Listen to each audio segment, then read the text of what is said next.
Oh, Bob Wilkerson. Here. Brad Harber. Here. Harry. Here. Bill Harris. Here. Randy Lewis. Here. Here. We heard you. Got you.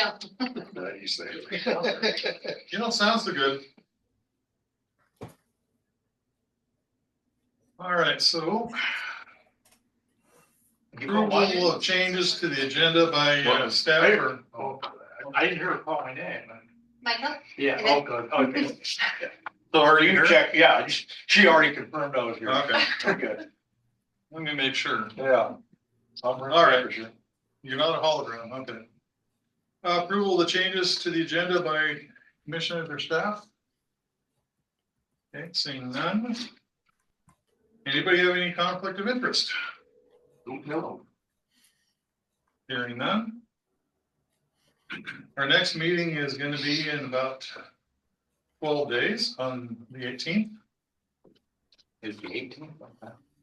So same place, same time.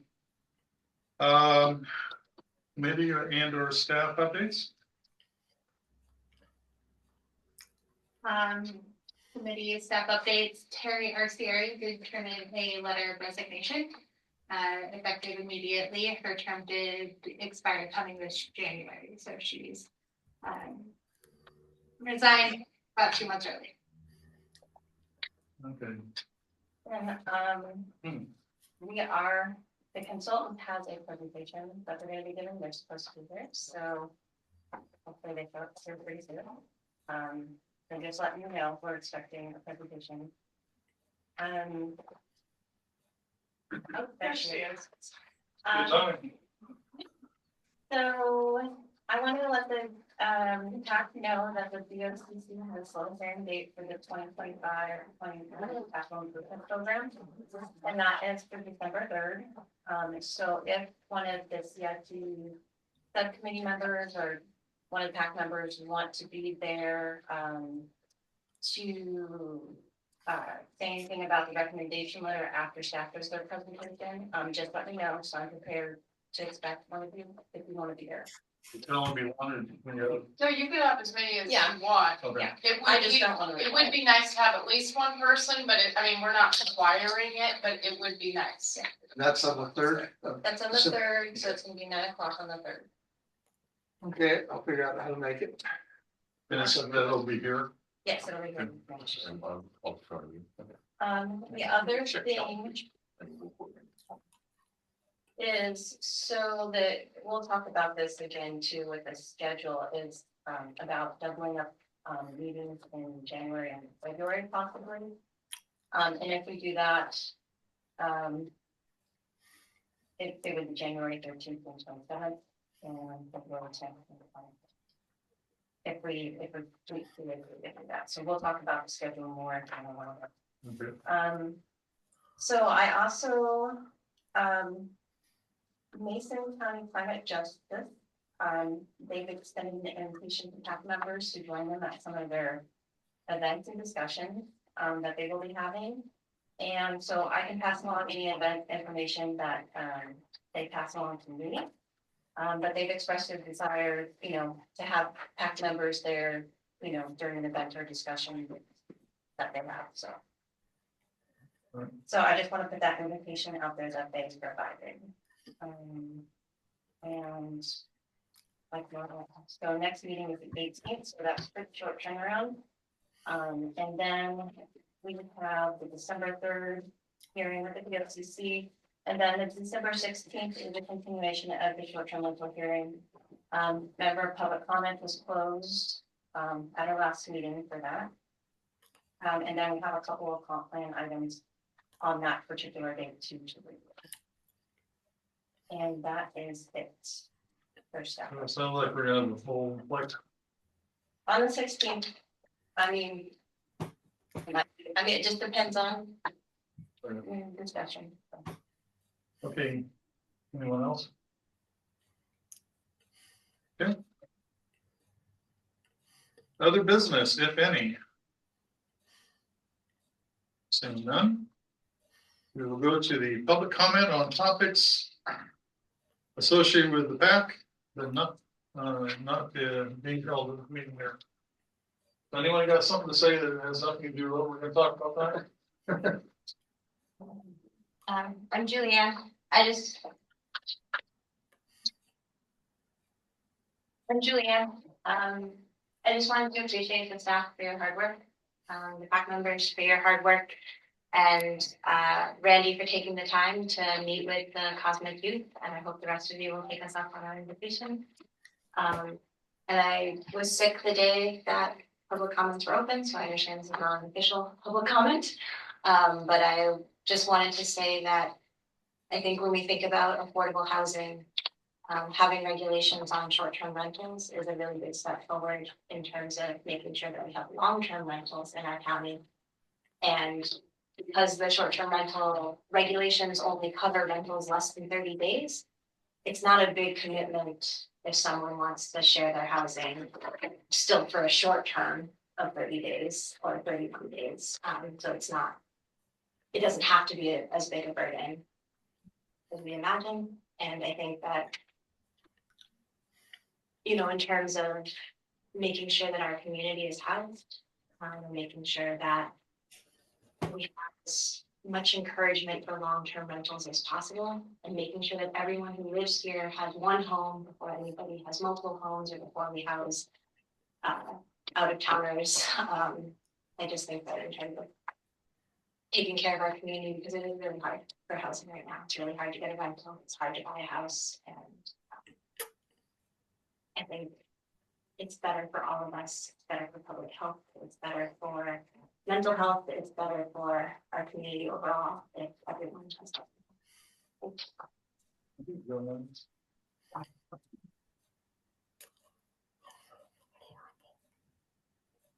Hello, my name is Jacob Beckley.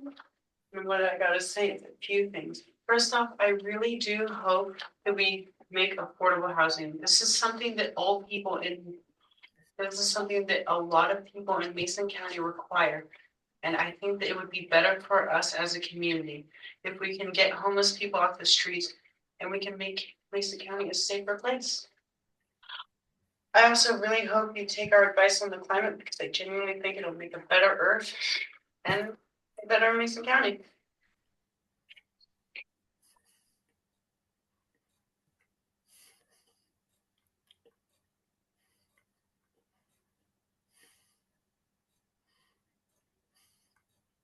Okay. Seeing no more public comments, we're gonna go to the public meeting regarding the updated comp plan schedule. Would you like me to go to the podium? Anywhere you're you feel comfortable. I'll make sure folks can hear me. Also, I should probably try my screen. I think that's anything, right? No, I think there's fine because there's not a mic. The mic is on the table there. Okay. As long as Mariah can hear you, I think you're good. Let me open. Where would it be better for me to go sit up at the table or? Sure.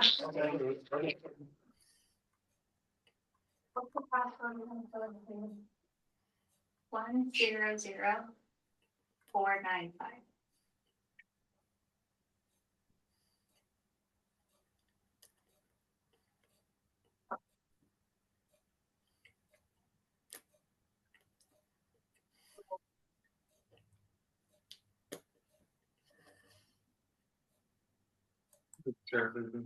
Maybe I'll come over here. Attempt it from here. Just join you guys and get all happy with you. So this is Kirsten Peterson of SCJ Alliance, and since the last meeting, we've actually been working at my office to try to help with creating some understanding about the CPPs, and you guys got a vast amount of documentation last time, proposed additions and changes to the CPPs. But I have a PowerPoint that I would like to share to just go over some of the other agenda items first, and then we'll get to that. Recording in progress.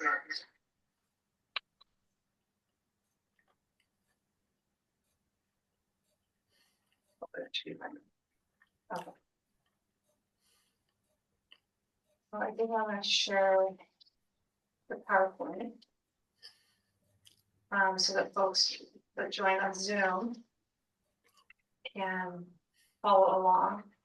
And then I'll just say that we have some materials that we're gonna email out tomorrow and we'll make them available for Marissa. So if anyone wants to pick up hard copies, they can do that. I'm gonna share my screen with what we've been working on. It's just taken quite a bit of time to figure out how to organize all of that information. And I've had another staff member that's been working up until the minute I left, to be honest. She kept trying to make sure it was really cohesive. Let me get to the PowerPoint.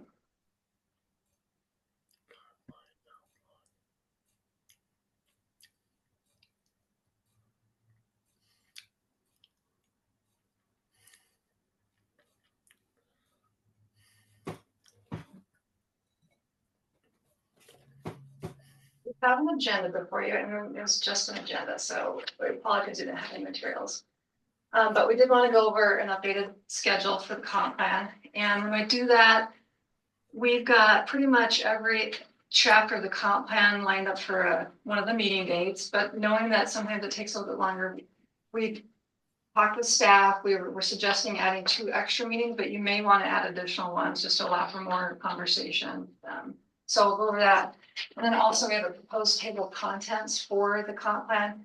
After further discussion, once again with staff, we made a decision that we would like to just kind of craft a new comp plan. We'll take out pertinent information from the existing one, but we don't want to do track changes.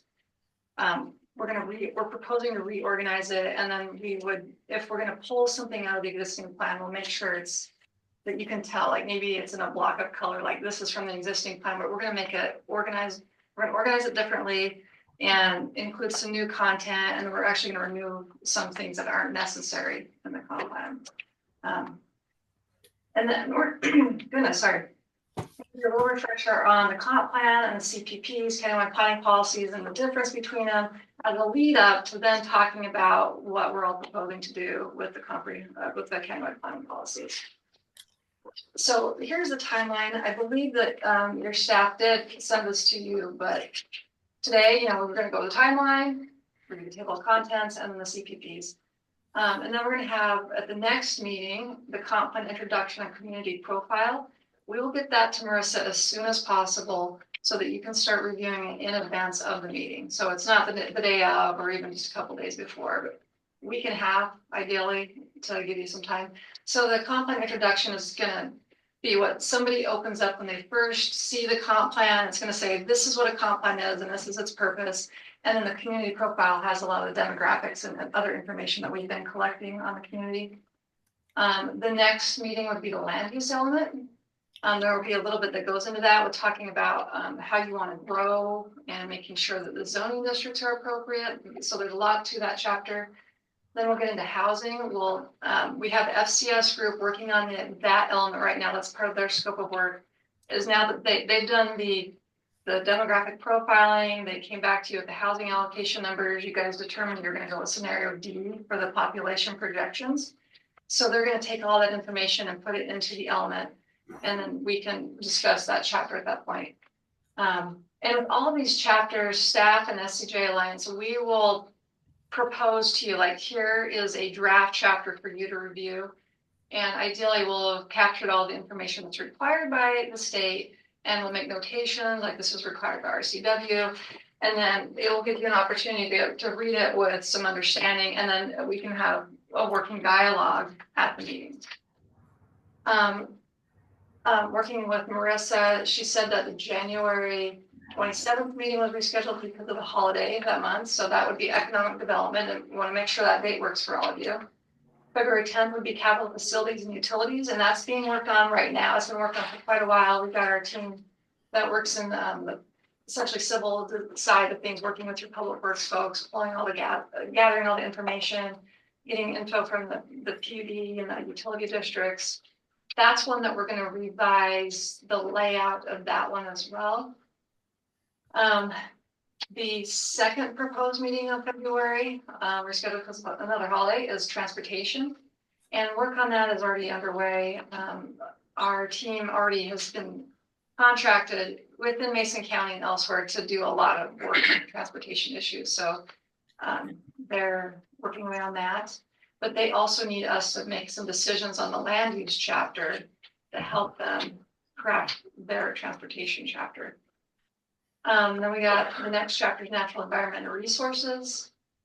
And then the next one will be climate. Now that will be recommended by your climate planning advisory team. And we have a meeting set up with them for next week. We've met with staff and we have a whole plan of action for that group. And so we're going to be meeting with them. And so they're going to work on crafting that chapter, and then it will be presented to this group for further review. And then at the same meeting, we'll have compiled all of the chapters to give you guys and the community. Everything we do, we'll put it online for people to review in advance. And we will incorporate edits throughout. So this is like the quick shot view, but there's going to be a lot of work going on in the background with making edits as they're needed. And then in May at your meeting, making a recommendation on I should have said draft comp plan with the Board of County Commissioners. So you have a deadline to submit the draft version to the Department of Commerce by the end of June. So this would make it to the Board of County Commissioners later in May or in June, but it would give a little bit of lead time to making sure it's at least recommended by the board for approval of the draft to be submitted by the end of June, June 30th. And then you actually have until the end of December to adopt the final plan. So, you know, it might seem a bit rushed, but if there's still issues lingering out there, you know, we've got the bulk of a chapter that's finished, but there's one topic that needs to have further discussion, or you want to do some more outreach, those extra months will give us the opportunity to do that. But just keep in mind that adoption also includes things like a 60-day review by the Department of Commerce and the environmental analysis. So we're also working on the EIS. We've had separate meetings with your staff and our environmental planner she's collecting data for what's called the existing conditions report. And so a lot of the data we have already started collecting for the comprehensive plan can be built into that. So we'll want to just make sure we're dovetailing any information we're collecting for the comp plan. We'll use the same kind of information to go into the EIS. So that's the environmental impact statement. Questions? Yeah, so I wanted to go through Well, let her the go. agenda. Okay. I'm done with the agenda piece. I'm not gonna move on. So yeah, questions All on the right. timeline, and you want to add additional days. The transportation piece, is tip cap gonna be involved in that? Is The transportation improvement plan citizen action panel, the transportation equivalent to this group here. yes, that would be ideal. Any groups that are involved already in existence will. I'm asking because to the best of my knowledge, there's nothing on their schedule at this time to look at this. So if we're reviewing in February, I don't know if they come before or after. I would like to think they come before. Right, but I don't want to, direct. And that's been an issue. Yeah. Going back, like, development, but nothing came before tip cap on that whole road. Yeah, I can't speak I know how to, robust that group is right now too. being newer to the Yeah. project. I personally wasn't aware of the group. I'm not certain about the other staff members, but I'll just make sure that they know to reach out to them. Who is the climate protection action team? If I got the acronym right. Climate policy action team. Okay. It's all good. Who is that? We've got a list of attendees that were invited, and Marissa, are you able to state off the top of your head? It's, well, staff from the county, it's, Mason County Transit, EDC, Mason County Climate Justice Group on there. We have League of Women Voter Representatives, Conservation District, WSU, Extension.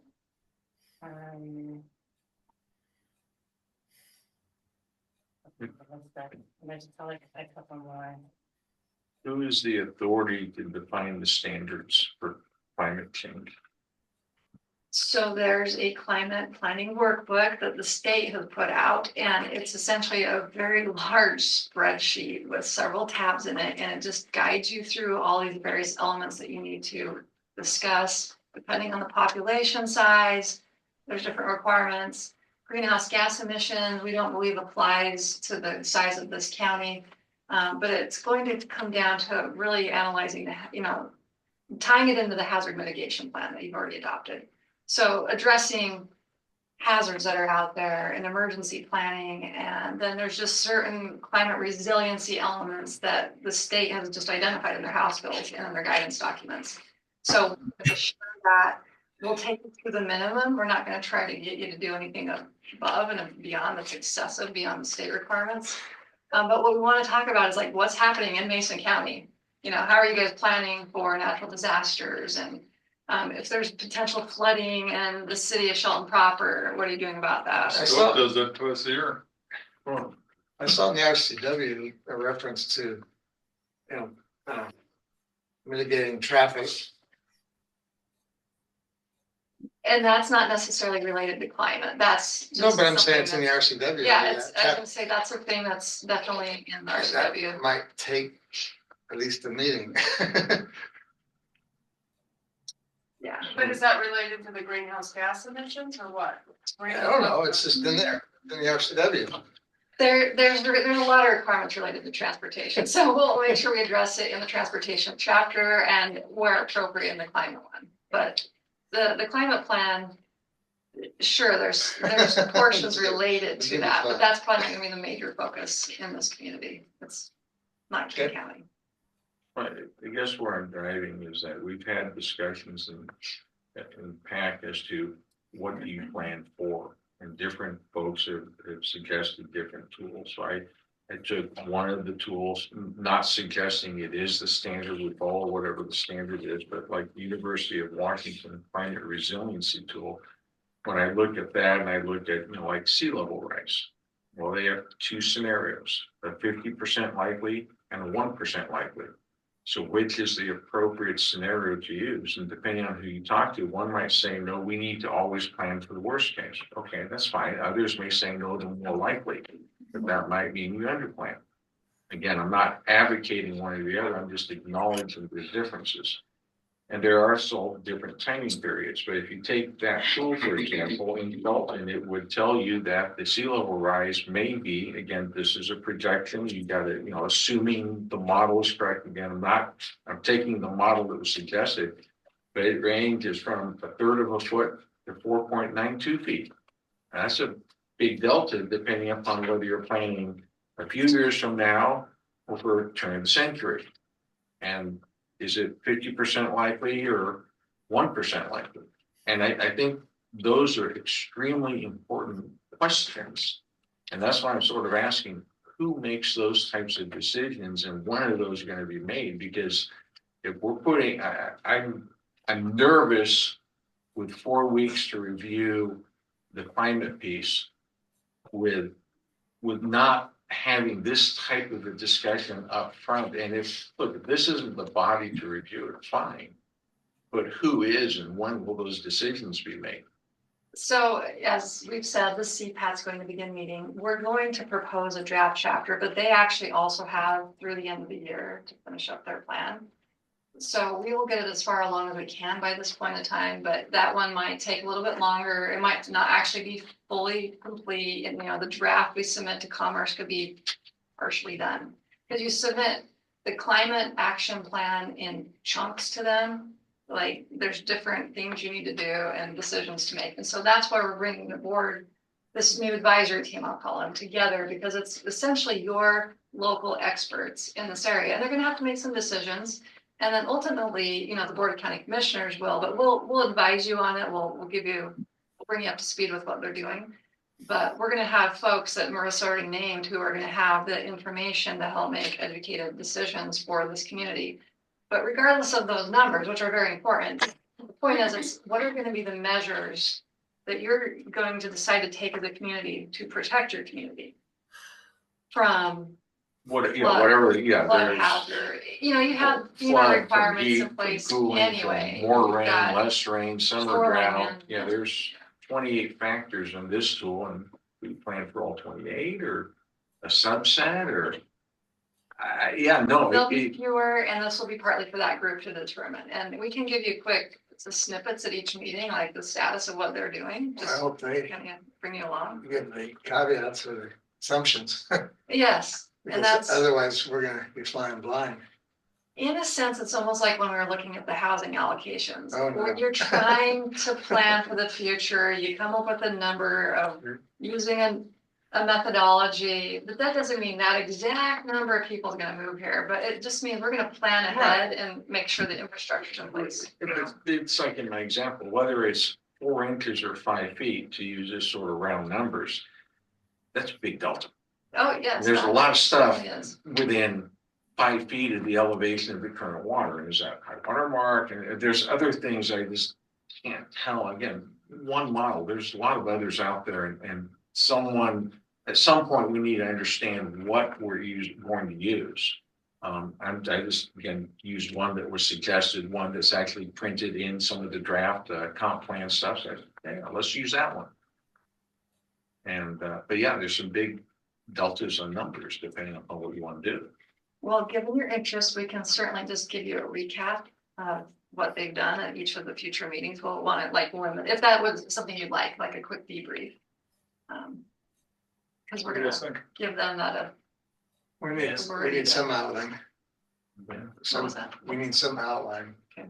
of what at least assumptions are making, because I'm, based Yeah, on my sure. experience in this county, when it comes to creating new plans, we struggle.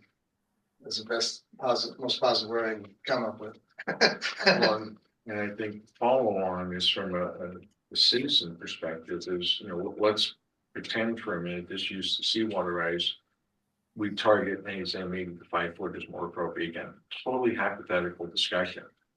That's a huge difference than 4 inches as far as response, if you will, investment financially and what we have to do, where we limit, if it's a 5 foot rise, well, where are we going to limit new buildings, roads, et cetera? I mean, it drives lots of things. We say 5 feet, we may have to be moving North Shore and South Shore Road around the tip of the canal. And where's that in the plan? So these are very critical input criteria as to some of the things that we're doing earlier in, between now and April. So have that discussion. Absolutely. And that needs to get back to TIPCA. Too. Yeah, I know where they're at, so I'm not, that's. Well, let's, Loretta is on the CPAC, so. Good. And other public works members, so they should be aware and be. Oh, absolutely, yeah.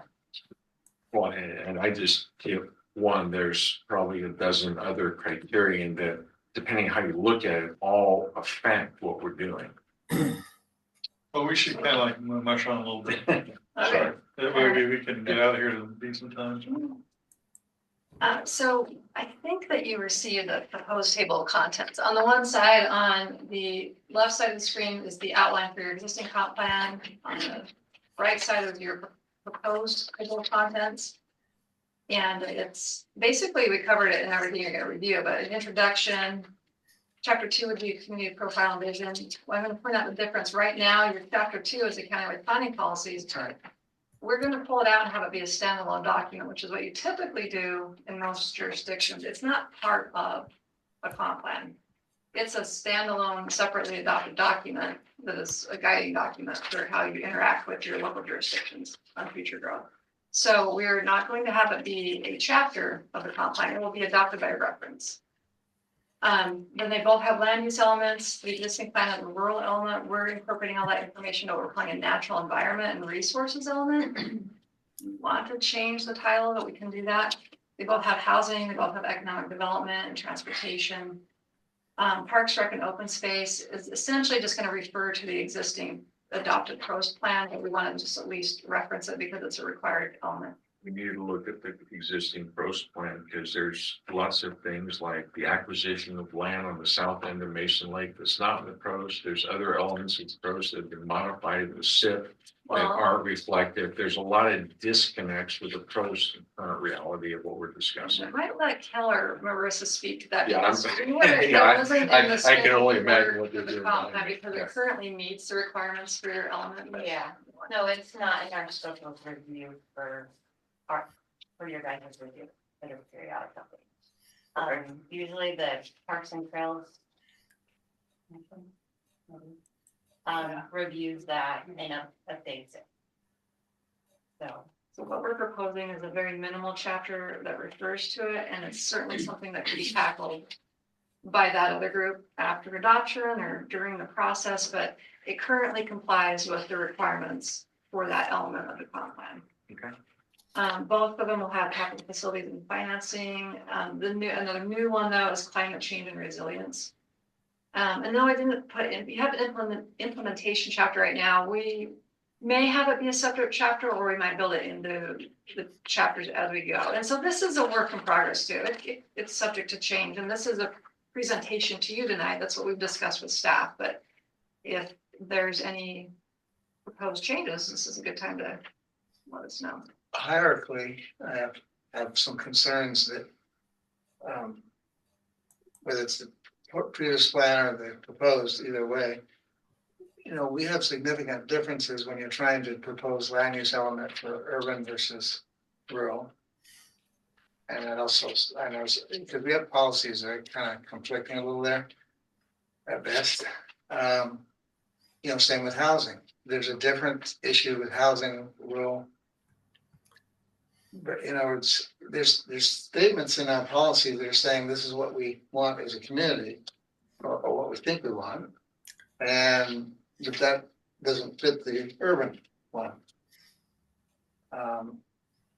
Well, your land use and housing chapters would be reviewed in light of what you are as a rural Sure, county. no, but I'm saying that, okay, you know, hierarchically, and you know, it can still be the same titles, but to me, you know, as far as the 1 through 12, but. Are you saying you like natural environment, like before land use, or you want to I'm not rearrange saying, the order? I'm not saying rearrange the order, I'm saying that land use has two divergent things. It can fall in the same, under that title, but there's two divergent things. And, you know, maybe it's in there, but I'm not seeing it that way currently. Well, the housing chapter, and we're giving you titles, a housing element / chapter, there's a lot that will be incorporated into that. And Okay. we'll take into account different scenarios and the data that's been pulled and your population projections and. Remembering this is all for the people, right? The citizens of Mason County.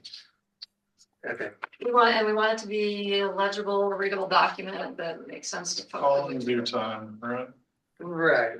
And I've been seeing this going on for almost 30 years. So, okay.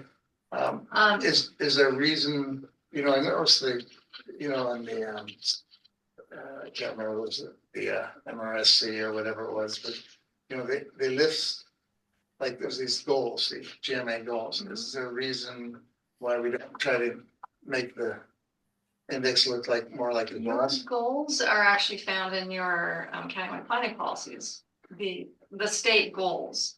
And then Okay. what the RCWs tell you which elements are required to be in your comprehensive plan. So we're Okay, including the fair. required ones. And we're not including a health and human services element because that's not required. And it's not And something. you know, we have a kind of a tangent difference than most of the counties in the state, and that 1 in 7 are challenged. Well, And by census, I'm saying they're saying disabled in the working age group, which is way higher than.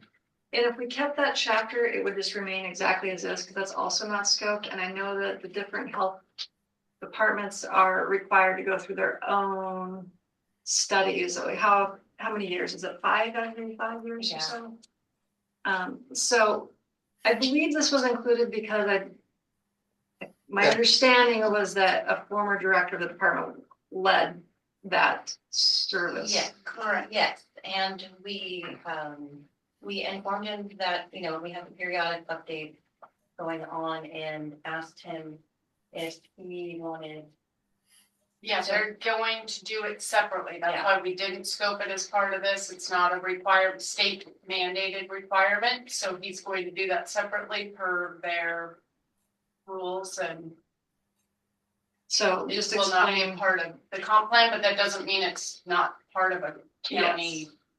it's just its own separate plan, kind of like you got your separate Parks and Rec plan.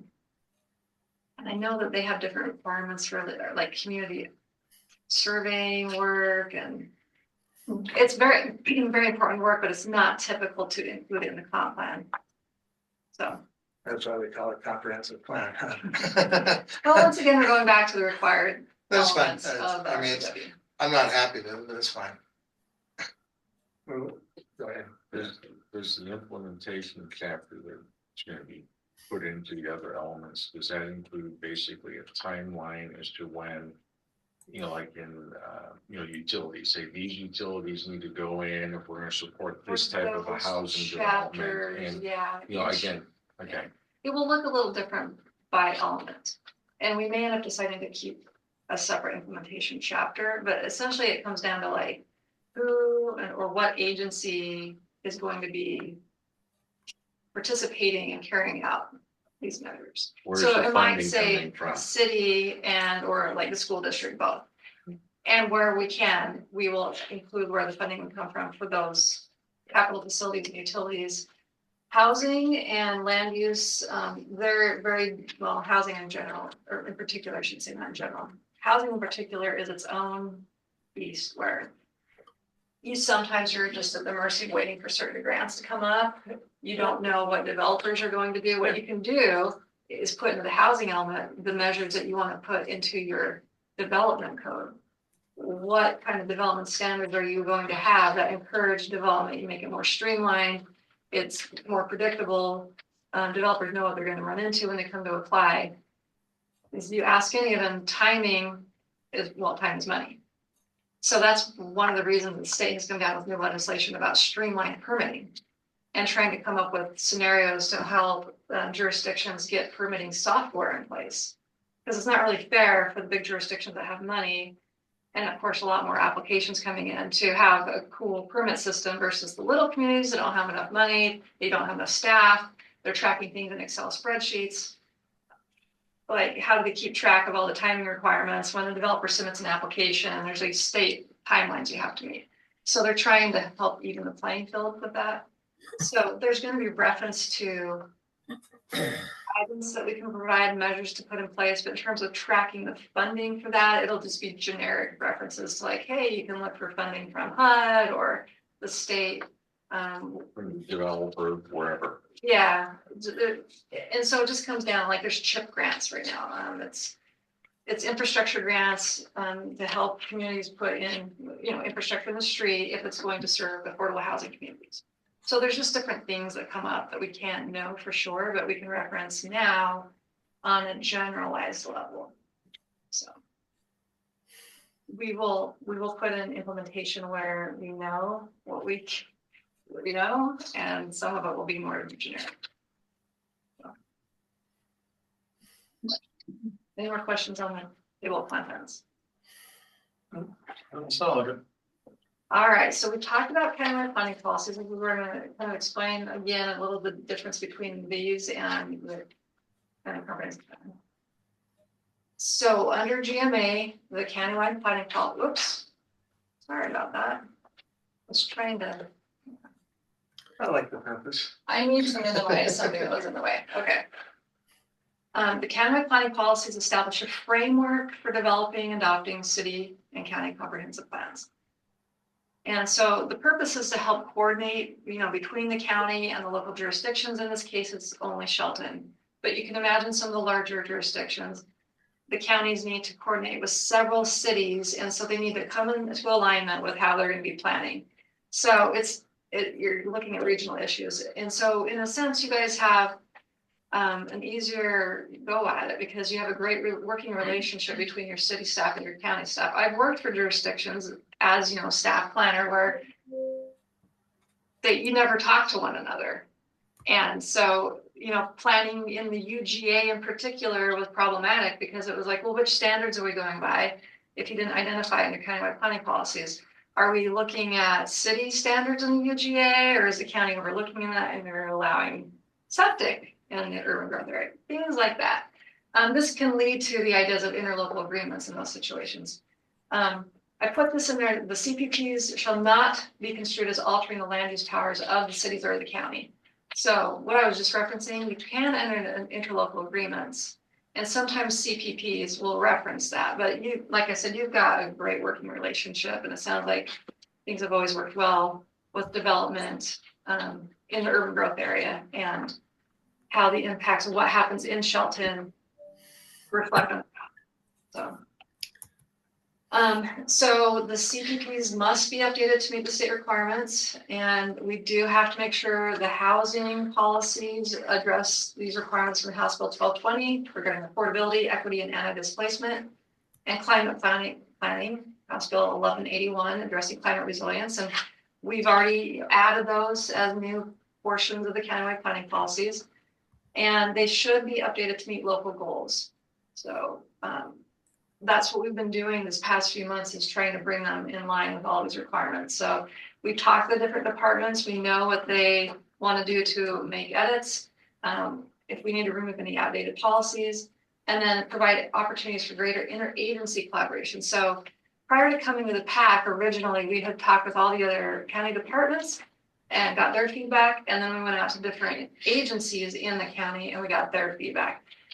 And we had presented some proposed edits to the plan, or we made some additions and some deletions or updated plans to be more current. And then when we opened it up to the public, we got a lot more information that we'll talk about later, but I'm just talking here on this slide about what is required for the update. So the comprehensive plan itself, which is the large document, we just talked about the table of contents. The comprehensive plans are the centerpiece of local planning efforts. So you need to look at a 20-year plan that articulates a community vision through goals, objectives, policies, and actions. And this is what guides the day-to-day decisions of the elected officials and government staff. But in all honesty, you're going to take the goals and policies in here to help make decisions about your adopted regulations and other standards. It might be the land development code. It might be your engineering standards for what you're requiring for roads, or anything that can be codified. So the things that are codified at a really detailed, specific level, you don't find them in the comprehensive plan. You do have some good objectives in place, but you kind of start with the higher level, the CPPs, you go down a level, you have your comp plan, a little more detailed, and then you go down another level, it's development regulations, even more detailed. So just kind of give you the context there. So then it used to be every 8 years, but now every 10 years, you guys have a little more breathing room. Fully planning counties must conduct a periodic update, and that's what we're going through right now.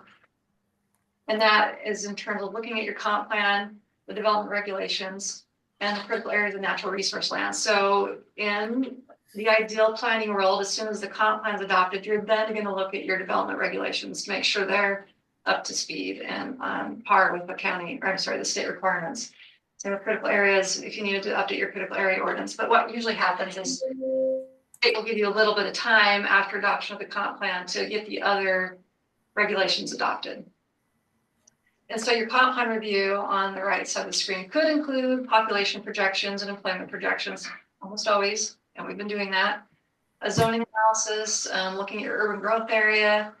We have to look at the changes in state law, and there have been a lot of them recently with all the House bills. And then what are the priorities of the community? So we are tracking all of the changes that are required by the state, and that's when they'll alert you, like, we've got to include this because it's in, you know, this House bill and it's in RCW, whatever. So when we propose something in the comp plan, we'll let you know what it's tied to. So, and I just kind of want to go through what the difference between like goals, policies, and objectives. So the goals are general statements of desired outcomes of the community. So they might be broadly written, but they should be stated specifically enough that it's possible to assess whether progress has been made. So that's different than an objective because they're more specific. They're a subset of the goals, and they provide measurable strategies. But they shouldn't stand alone without a goal. And if an objective does not fit under a goal, and it's considered important, then it might actually be a goal. So just something to keep in mind. And we'll come back to this all later. This is just a primer today. When we have actual chapters for you with the goals and objectives, we'll, we might tell like, you know what, in your current plan, this is listed as a goal, but it's probably actually an objective. And those kinds of things will come before you. So with the policies, you'll have policies in the comp plan, but you also have your kind of like planning policies.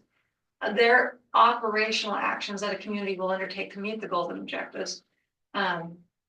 Communities have many policies, some relate to the comp plan, others may not. When we're looking at this, you might be creating new ones based on new community priorities or even new state mandates. And sometimes the policies might require further action, like the adoption of some sort of ordinance by your jurisdiction. This is all just generic. This is like planning theory that you'll get in planning school and guidance documents from the state. But here's just an example of a land use element goal that says promote the rural farming atmosphere in the town and the small town feel of the city. I find that funny though, town and city. The objective here in this instance is to promote dense residential development patterns of the city to encourage walking to shopping, work, and community destinations. Then policies, a couple that might fall under would be continue to maintain and extend sidewalks throughout the community. That's more specific. Policy B, coordinate with local students and parents to inventory, assess, and identify sidewalk and trail needs. So that's a policy within the comp plan. However, when you get to the countywide planning policies, we're looking at the state policies and what they want us to include. So we're not actually trying to get down to the level of having objectives in the countywide planning policies. And I share this because that's what some of what has been proposed looks more like, and it doesn't belong in the countywide planning policies. So CPPs versus the comp plan.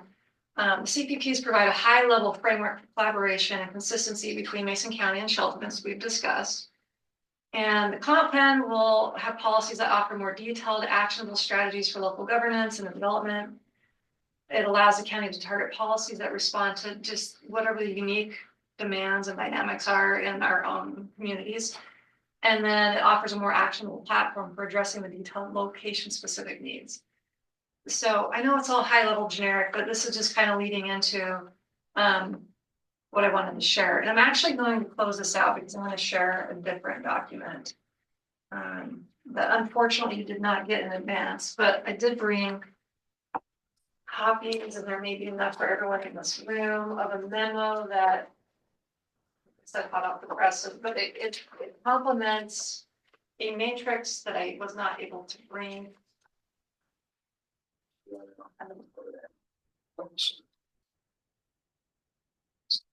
So, oh, get two. So is this available in email or something we can send to? I'll get it tomorrow for sure. Okay. So Looks like you, Brad and Randy, you get to see this tomorrow. I will share my screen in a minute. Yep, I'll look for an email. As I said, I'm going to share the memo. So it's kind of explaining what's going on in the matrix, but I'm going to share the memo first. And just based on, the time of getting this, you'll likely want to look it over and make a decision at the next meeting. But if we could make a decision tonight, that would be awesome, because I'll get to explaining what we're doing here in a second.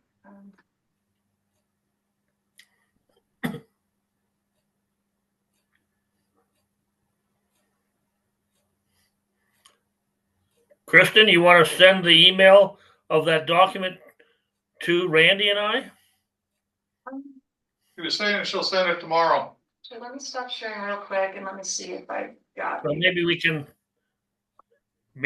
make, can you folks looking at that, you commissioners looking at that email, could you make the decision tonight? That's why if we can see it tonight, then maybe we can also make it. Let's listen to what is going to be said to us first. Where, so do you have access to be able to do that right now if I forwarded it to you? Okay.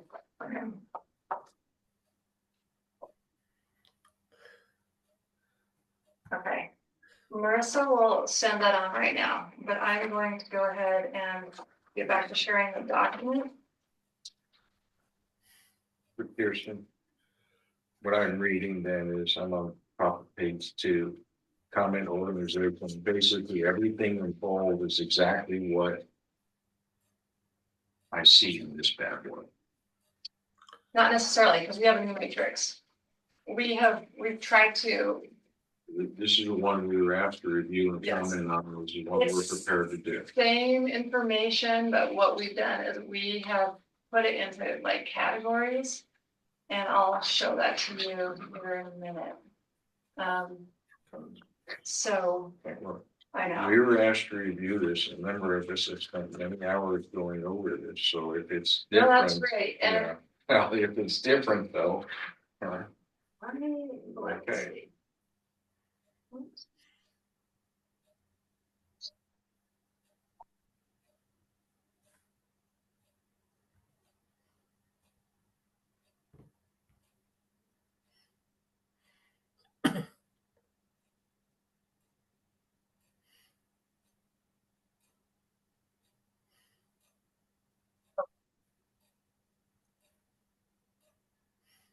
I'll just go to the matrix itself because it was intended to help you guys go through it, but if you've already reviewed that and you're ready to make a decision, that's great. But essentially, let me just tell you that Right, right. we tried to reorganize it to where it was. Okay, I got it up now. So the document that was just emailed is about to be pulled up.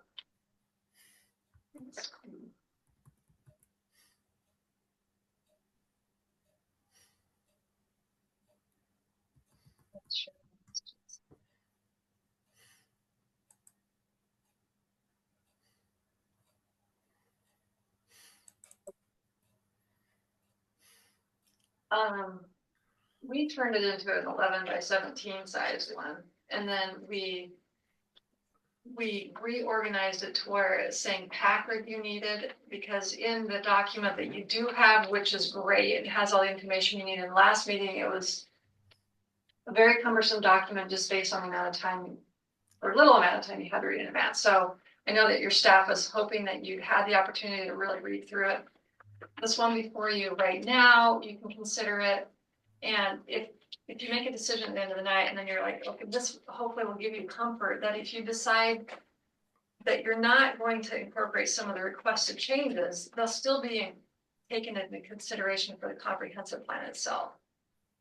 This model, there's no substantive changes. No, It's reorganized, but the substance is the same. it's the same, it's reorganized, and it's Thank just you. trying to give you some reference, and then we organize it here where PAC review needed. And then by topic, environmental and open space protection. So in this instance, we're on page 11 with the rural areas. You know, this is the same staff response that you had before. And then here, another one on environmental and open space, same thing. But I'm gonna just quickly go through it, not to skip past, but just to show you how it's organized. Everything that I'm gonna show you right now is information related to environmental and open space protections. Oops.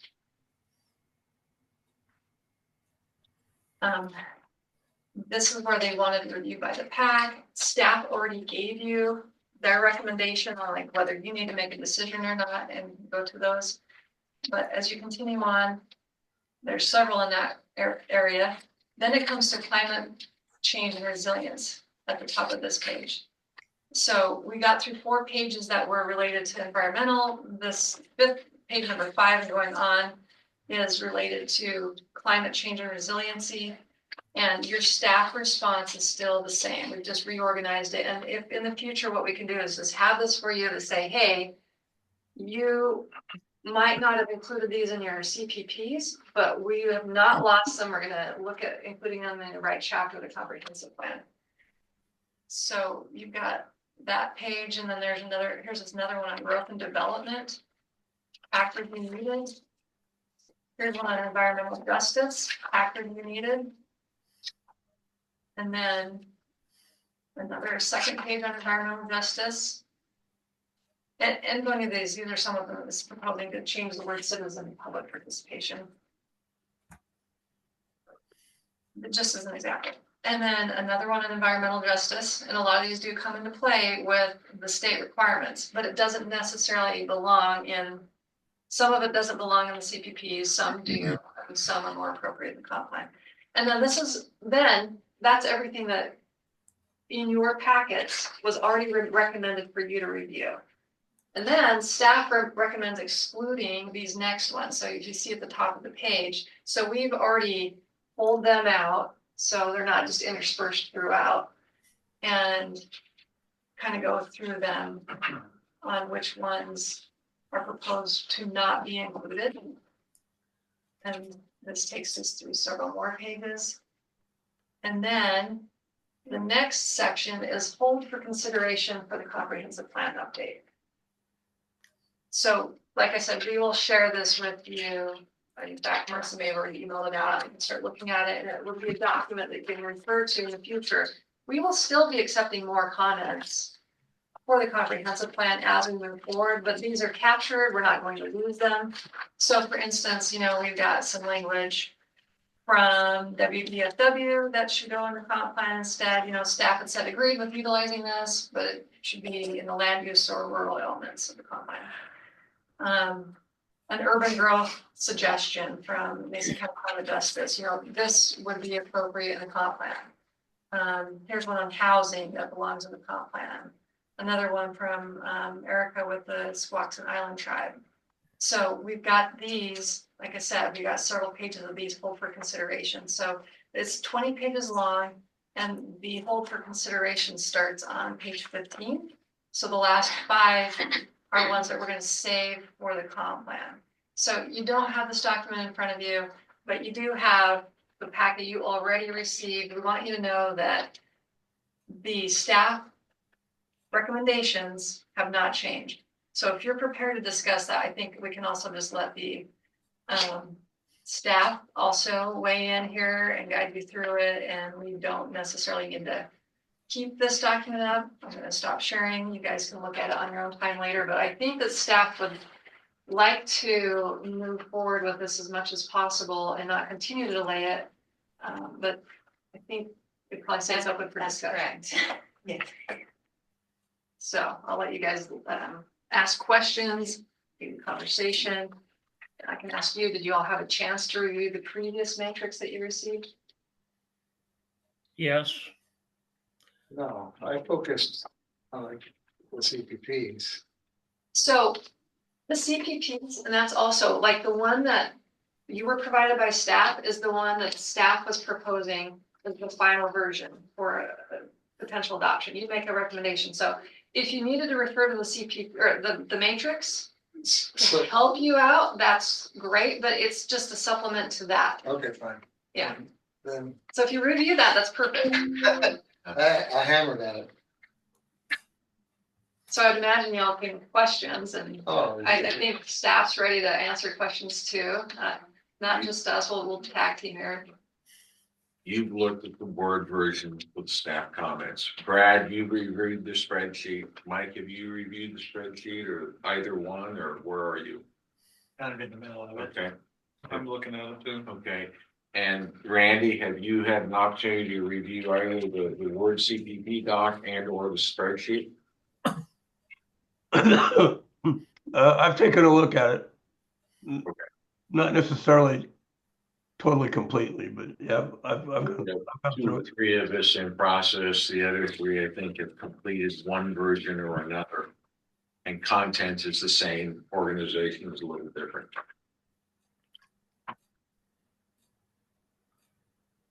Right. I'd like to ask Linda, in reviewing the comments matrix, since I see Linda links on the meeting tonight, of the 1, 2, 3, 4 of the seven people that made comments on the matrix, a couple people, including Linda, didn't say who she represented.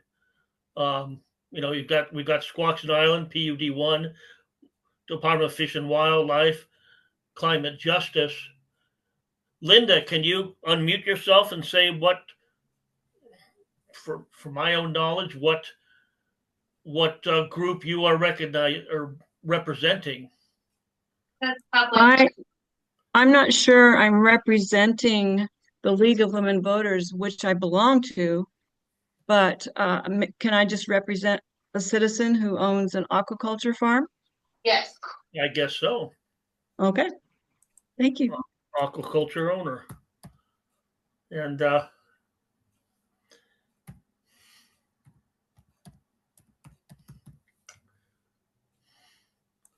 Anything else, Brad?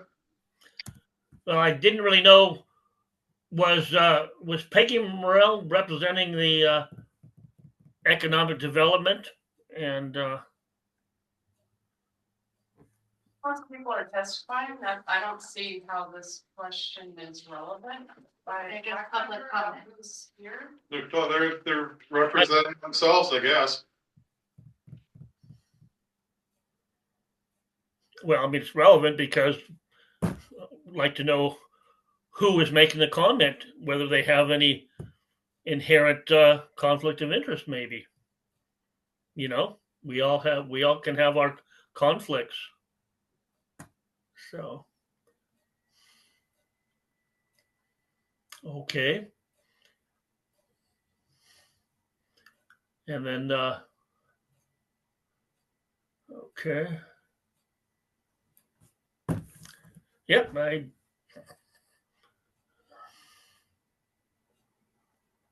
Is there anything else, Brad? nope. Okay, thank you. I mean, 72 out of the 90 comments were made by climate justice.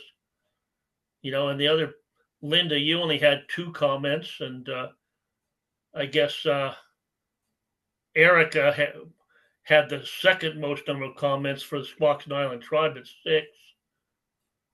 Peggy had 4, so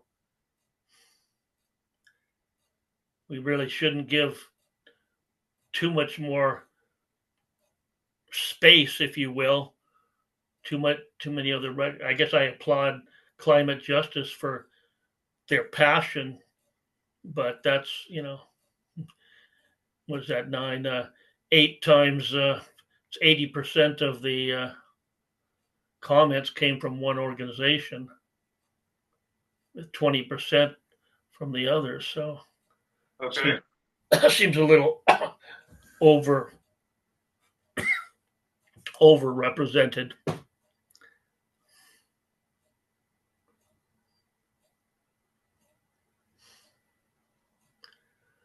I have no issue with how many comments anybody makes. If they want to make 100, go to it.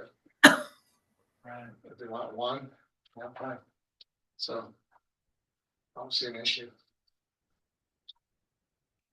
It's not like anyone knows.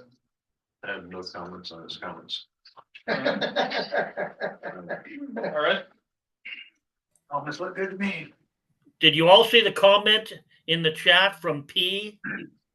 She, her? She was asking if she could make a comment.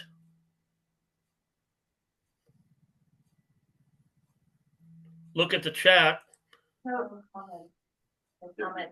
This Public is, comment is closed on this, you can see, but it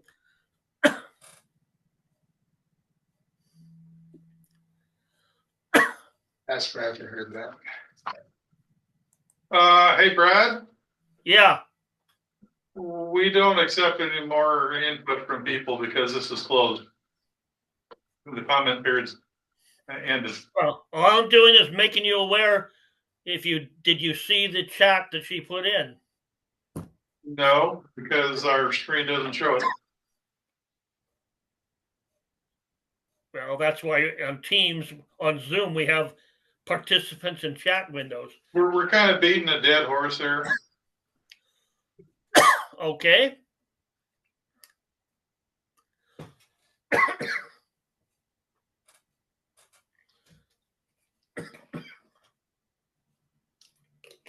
not sure how we want to proceed. Sounds like we have a couple of formats of this. Yeah, there are a couple of formats. Yeah, and So, So do we know exactly what we should be, going through things, approving or I recommending? think the Or answer is yes. Okay, and I'm reframe it this way is we've been presented with a spreadsheet here a couple, 2, 3 weeks ago. Kirsten has, I'll say the same spreadsheet reorganized. Reorganized. Okay, but same Same spreadsheet, okay. So, and those, each row on those spreadsheets represents something that's in the CPP Word version that Jeff reviewed. And so, I've gone through it and it sounds like others have.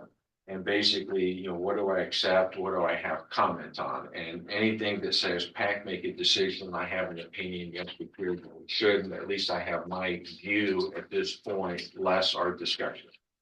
And but I don't know if I go through them one by one. I'm not really looking to have I'm hoping everyone's done their homework. I don't see a need to have an extensive discussion on every row of 28 pages. Hoping that. well, we could do line by line, which seems to be a little bit excessive. Yeah. Or we can do blanket. Well, Or maybe subsets, I mean, yeah. Subsets, yeah. I'll give it classic, it's, if this is truly policies. Then why are we talking geographic, why do we have a geographic in this thing for policy? Period, in my mind. In other words, going back to what Kristen laid out there as far as policies. Then about Mason County, you don't need geographic under policies. Well, I'll just say there's like a little bit of background context But I mean, isn't that information. Well, introduction and all those kind of things? it is, but and this has been in place for a really long time and Yeah. nobody's objected to it. I think that what I was trying to get at is you don't need to get down in drilling down under the policies themselves to creating all the objectives and strategies and what exactly we're gonna do. I was gonna point out. Okay.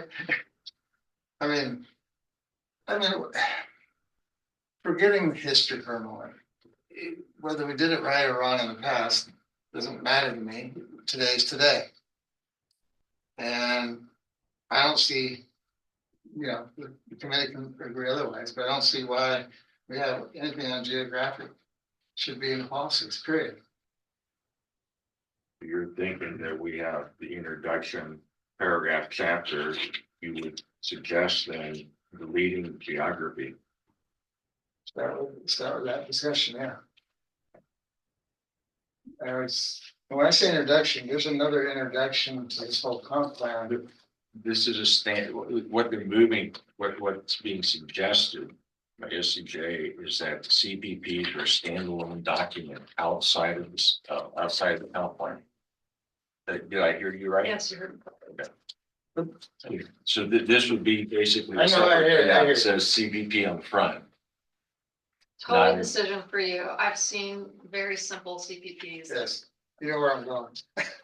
They just launch right into it at the end. I was actually very impressed when I first saw these because a lot of thought went into it, but it's a decision for this group to make.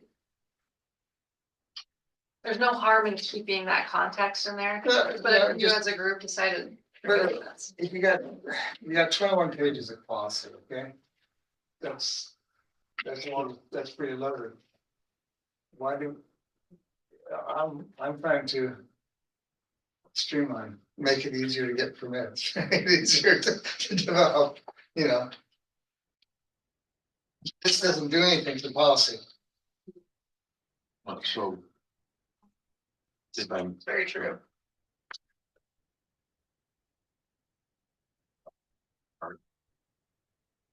So if I had my way, I'd say, I propose that lifting out about Mason County, go somewhere else, it doesn't need to be in the policies.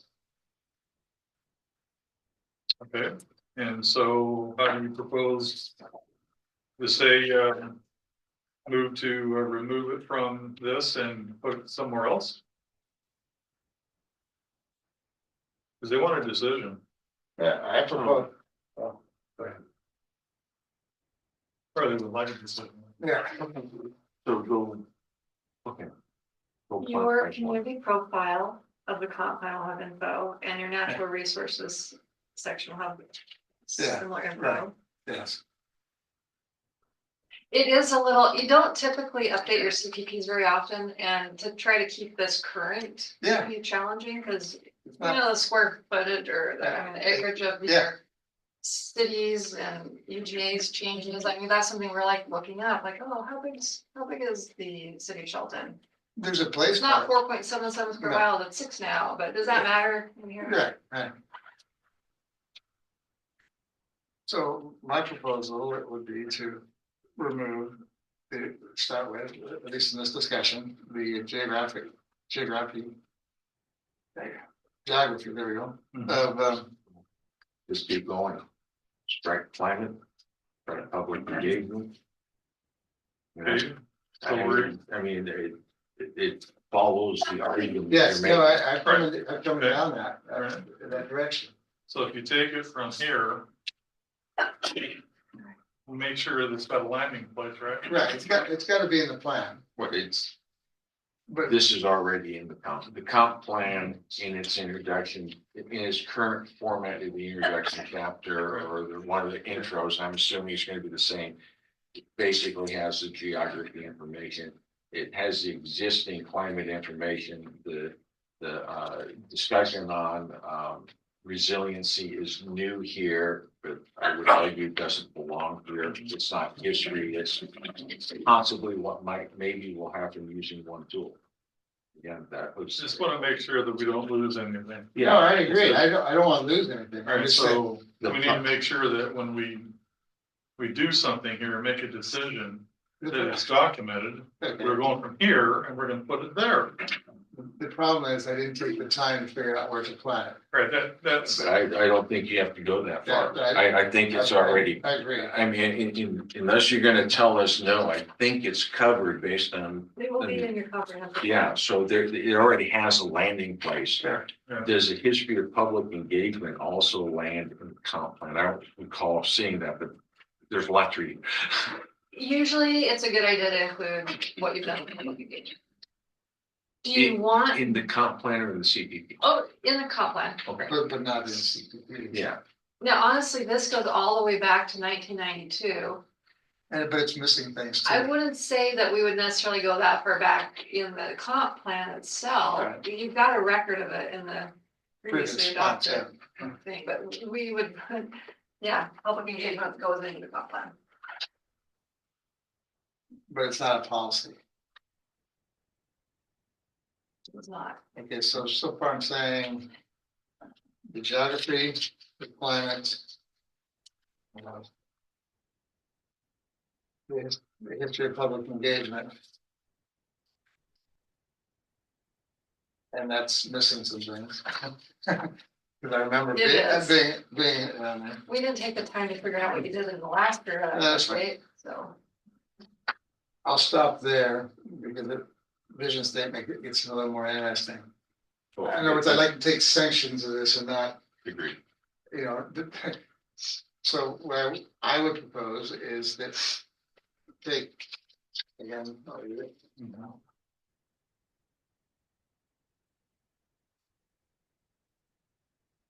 Take section geography, climate, which is on page 6 of 21 of the CPP, the county CPP. And the history of public engagement, which is on 7 of 21. And runs on to, it looks like on to 8/21. And remove, and then they have a chart there too. Remove that from CPPs, the Mason County CPPs. And I'll make it that stop there. If I may amend that motion ever so. do we need to make this a motion?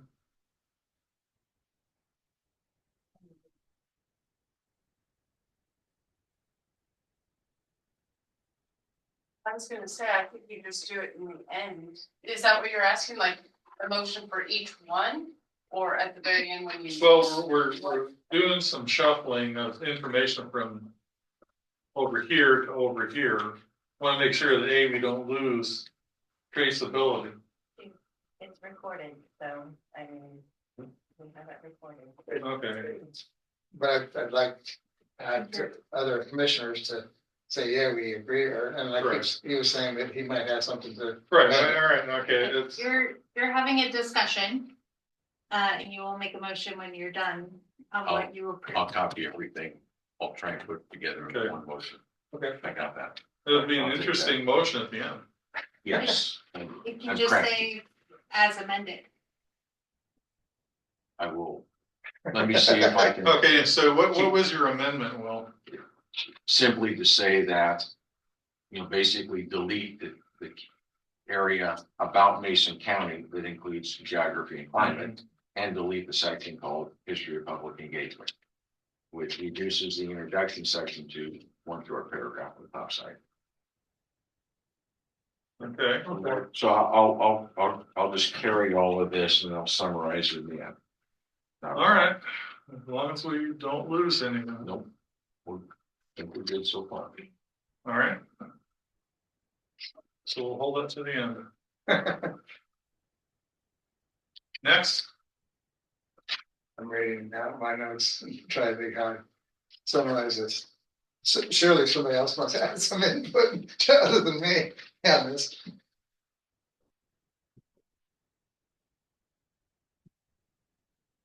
well, I'm sure that Brad and Randy are kind of wondering what exactly we're saying here. So But, Brad and Randy, what we're doing is we're going through the Word document that we were given 2 weeks ago in preparation for this meeting. And we're going through the spreadsheet document, the Mason County Comprehensive Plan Periodic Update 2025 Countywide Planning Policies spreadsheet that we were given in preparation for this meeting. And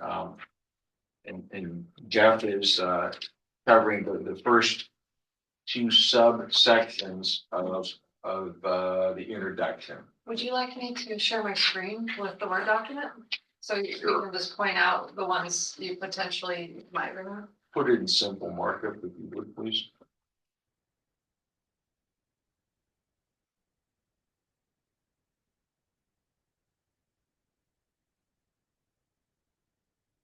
Here is the first page. We have your about contents. We have the role of the countywide plan policies. Sorry, it's just moving slowly. We have a crosswalk. Did you have any issues, any comments on the? I did, but it was so like I can only have. So much of them. Okay. That's some math here. So when you get to page 4, introduction, the proposal is to remove the part that says about Mason County. Correct. Oops, I was making notes and my computer was being slow and laggy and I was like, what's it doing? So to remove that, I have a comment over on the side, remove geography, remove this bit on climate, remove history of public engagement. And then remove this The Mason County plan supporting the comprehensive plan update, because that's about the comp plan. right. To that table too? And then getting us to here, and you wanted to leave the vision statement. Well, This is where you're, this is that's where where we, we're at this right is now. as far as we have arrived. Right. We need to have a discussion about it. So when I look at planning, okay, let me state it this way. I'm looking at from private sector planning, and private sector is different than what we're doing here to some degree. So when you get into vision statements, they describe, it's kind of like this is the rally call, this is the charge call to say, okay, this is, the dream, so to speak, is the way I understand it from the standpoint of creating plans. This is the vision statement, should it be in the policy? I've seen others with it. I understand, but I'm saying, now I'm looking back at that, trying to remember the remark you had on the screen earlier. It seemed like it was very high level, one, and two, it was the interaction between agencies and your policies so that you could work with the other agencies in the area, like the city or whatever. And that's the purpose of it. Staff, what is your thoughts on?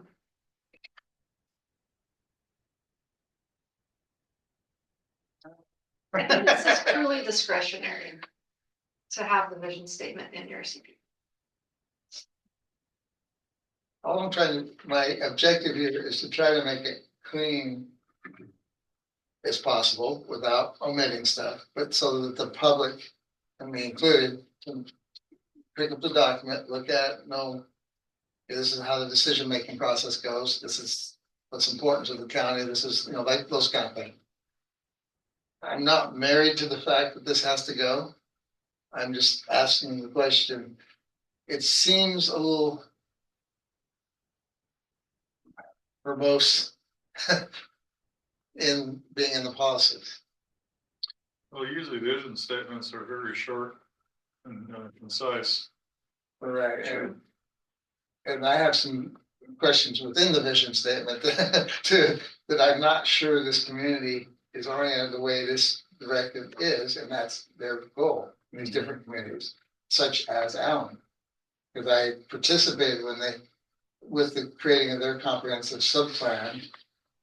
And there's some things that weren't their objectives back in the day. But I'm not going there yet. I'm really asking the big question first. Do we keep it? Decision for you to make. Well, would it hurt to leave it or would it hurt to take it out? It looks fine to me. I mean, I just look at the word policy and say, if you're going to look at policy, why read through other? put it on the first page.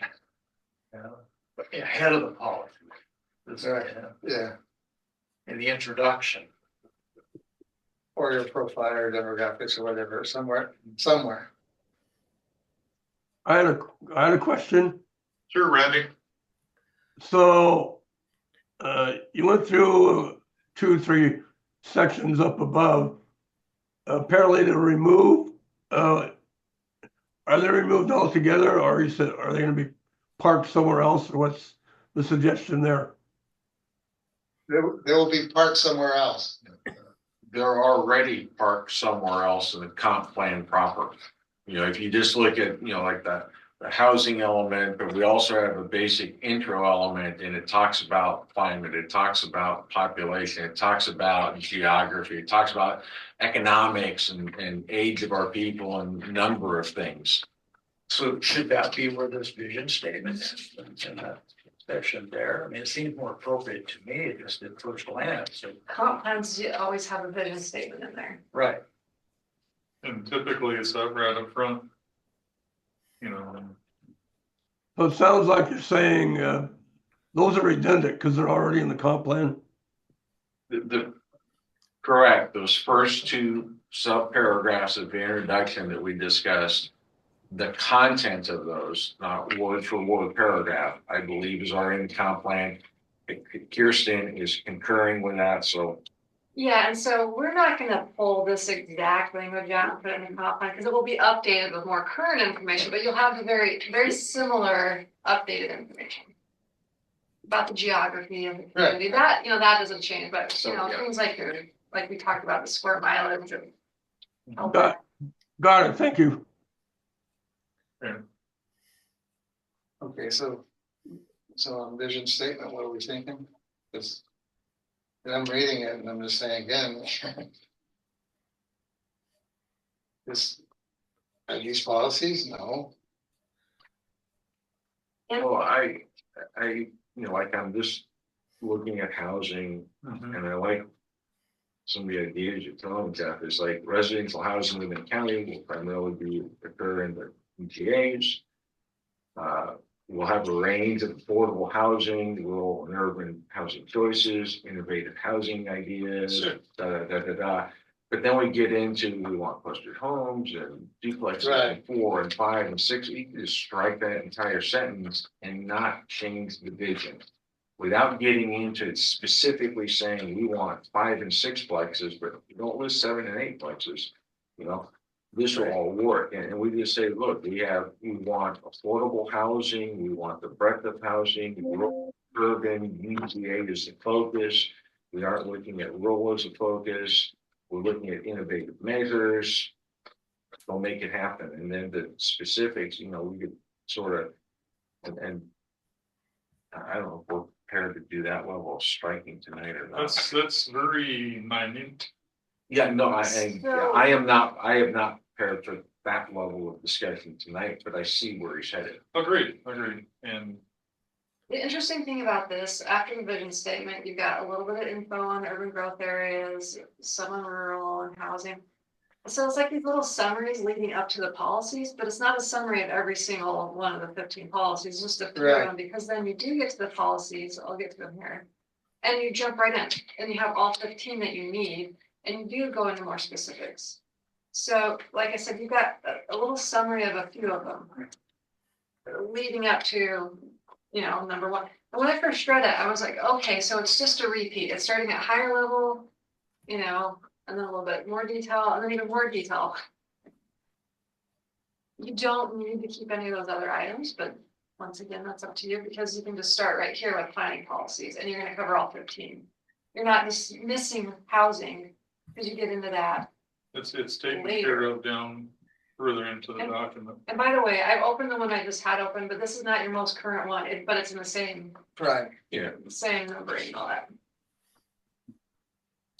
so I guess again, at least my proposal would be to take the vision statement portion and remove it out of the policies, but, make sure it goes in the introduction or wherever it's supposed to be in the comp plan. And to be quite frank, we probably want to update the vision statement that goes into the Yes. comp plan based on feedback that we get Yes, over the process. I agree. So move it. Okay. So if the text that's in these 5 paragraphs of the vision statement is in another document, then somebody said before, we don't need to have it in, if it's part Right, somewhere. that's Jeff's recommendation. I captured the intent of that recommendation to where I can use that language in your motion. Okay. If we want to move forward. I would like to have one comment. I believe the last paragraph should be struck outright. And that is that, hey, we did this survey and here's the results. I agree, totally. We have 125 people as a non-representative sample. Yeah, delete outright. That's The one amendment Brad and Randy were talking about is under the climate. There's a portion discussing about June. Second paragraph, yes. Yes, we're proposing that be nude, Just deleted. deleted. And- part. And Not, as long as it's in another document, No, delete it outright, Brad. The argument is it's 125 people to represent, 67, 70,000 people who live in Mason County. It represents the 46,000 voters in Mason County. And 125 is not, I would argue, is a non-representative sample.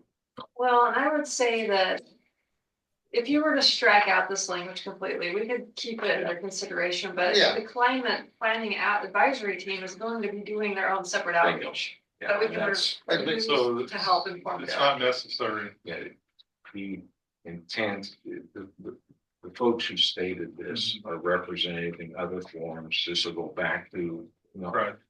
a huge piece that we haven't addressed tonight is the whole outreach to the public has continued to be a silent topic. We've talked about it, nothing's occurred. Nothing substantive to the breadth of the population. And that's just, that's somewhere we need to bring back up. That's not for tonight. Okay. So I captured the vision piece. and I agree that. So Brad, we're removing that whole second paragraph. That would be the proposal. We'll see what people want to do. We'll get to those things. Oh, and now we get to planning policies. Keep going. Pushing on. Great. Page 13 of 21, moving right along. Okay. I'm gonna try to cover these hierarchy, meaning, there's so much detail, but just try to first of all, get the big pieces. In my mind, okay, you're talking about urban growth areas. this thing where we state in a policy, explore the feasibility of establishing a UGA, that is not a policy. That is not what we should be doing in a policy. The community either needs to come to us, or property owners need to come to, the county or something like that, but I don't think that's a step the county should be in. They didn't do that with Allen. They didn't do, It's not a policy, it's an action. oh, We yeah, may, it's the sub-step to the policy. It may be Sure. in the comp plan that says we want to explore it, but it doesn't belong here. okay, well then, so I'm proposing that point, under urban growth area 1.2, paragraph 1.2, be striked from the urban growth policies. And I'm not showing this on the screen. My computer's being glitchy whenever I try to add to it. So I'm assuming notes are being taken up here. We'll wait for If motion. someone wants, they can have my handwritten this too. I've been following. Yeah, yeah, somewhere back between you two, I'm sure you're covered, but. Notes are being taken in the recording of this meeting. Thank you. If I could get back to the survey for a minute, I've been suggesting for a while that we expand it out to the broader community, and I haven't been getting any traction. Is there some reason we should not give the views of the community? In my opinion, the vision, what do we want to be, what do we aspire to be, should be up to the public. There will be more efforts made in that regard. You're absolutely right. And I've been talking to some people, including a couple of nerd kids. I may go out and send out a version of the survey. This is according to the nerd kids. It's not really that difficult or expensive thing to do. But in my opinion, absolutely, we need that input. So staff and SCJ, we are coordinating with some of those folks. They've asked for the survey so they can parse it down into more layman's terms, and they have other means of getting it out. So that's underway too. Could you keep me in the loop on that? Yes, Randy. Sorry, I'm reading notes to figure out how I propose things or don't propose things. There's some issues within the policies, but I'm not, I'll call it tactical, for lack of a better word. I'm gonna stay out of the tactical mode for a bit, because it gets down to, the rabbit hole real fast, and I'm not there. But I was looking, I'm looking at this compared to what we did in Allen, compared to what's done in this county, and so I have these different things. So I have nothing to really remove or add at this point on sprawl, reducing sprawl. Transportation. One question. Yeah. There's been a variety of comments made by different entities. Okay. And staff has recommended retaining the original language, accepting new language. They put a whole bunch, they've already crossed out and added and whatever. I'm not. Okay, so I'm fine. You're okay. Well, okay. I mean, there's tactical I issues, can but handle this. yeah. I can handle this in motion. Yeah, just knowing that the other agencies and departments have reviewed the version before your latest version.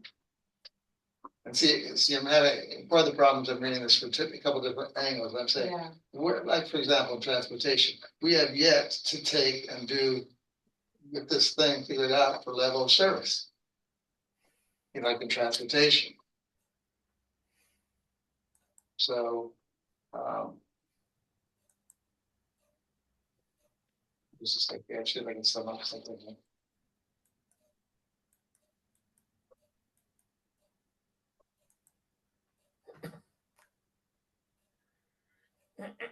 I think as a policy, the transportation, somehow we have to bring in this back in a hierarchy of sequence that under transportation, what's the first thing? We're trying to do safety. of what we have. We're trying to do maintenance of what we have. We're trying to identify level of service, which we have not done. And then we get into like, the disaster issue, taking the climate side and saying, okay, what is it of transportation? In other words, again, it's not, I don't see in the policy where we're really addressing, like the climate support, like the disaster support. And then we have the issue, again, this common thread, I'll say all through this document is we have this rural component, we have this urban component. And they are two fairly distinct, different. The UGA of Belfort, the UGA of Allen, the UGA of Shelton is different than the rest of the county. So somehow, You're saying under transportation, so you have three different things identifying the UGAs? I guess what I'm trying to say is policy wise, if this is policy, you have different policies for your rural area and you have different policies for your urban area. What works in Matlock doesn't work Yeah. in Shelton. Right. So, that I'm trying to cover this again like a 10,000-foot view without getting in the nitty gritty, because I have little notes on different things, but it's just like, if we can get this oriented more to those kind of things, I think the whole thing of policies would be more succinct. What do you guys think? As a piece. Does it make sense for someone who reads this thing for the first time? Well, and as a reminder, the countywide planning policies are the highest level, and it is just Mason County with the city of Shelton level of county, because Allen and Belfair are not incorporated. Otherwise, they would also be included in participating in these countywide planning policies. It's a given that the Shelton, Allen, and Belfair have their separate plans, sub-area plans, and distinct development regulations that are very different from the rural areas. So you're right that they're all different, but that's why you have a very high level policy that you're setting in these county planning policies. Maybe at the entry of this policies that's stated. I don't remember that. That's, if it's stated, fine. But it's got 300 some pages. There are a few things I'm going to forget. But that's, I guess, my recommendation would be, to start with, okay, with the changes, okay, basically I'm okay. But somehow then let's have this thing of policy saying there's this breakdown or breakout of whatever, the county hierarchy is the plan, and then there's the city, and then there's these other UJs, and the UJs will have their own distinct whatever Cal said that. Sound decent. So You can see a county, and within the county, you have different levels or sub-levels. at least a sub-level. Okay. Would that make it much clearer for someone to understand? I think it's the front of the document, so when they get into this, they know we're not doing the whole thing. When they read something, it may not apply to the growth area, like Allen. The same way. And so how would we do that? Well, it's not a striker, man. Well, they got the notes. Right. Well, it's an ad. Oh, yeah, it's an ad, true. Yeah, Yes. it's not a strike or an ad, it's nothing. We're doing something. Yes, we're doing something, yes. Okay, so Agreed. how do you want to say that? At the beginning of policies, for the SCPD, that we have this saying, the wording that Cal just mentioned, to sound perfect, as the way you come into the document, so that people, when they're reading the document the first time. So there's a delineation between the city and the county. However, Yeah. Cal's breaking it out there, yes. Okay, I got some words. Tells words. I got words to work with. don't like it, we'll modify this, we go. Okay. All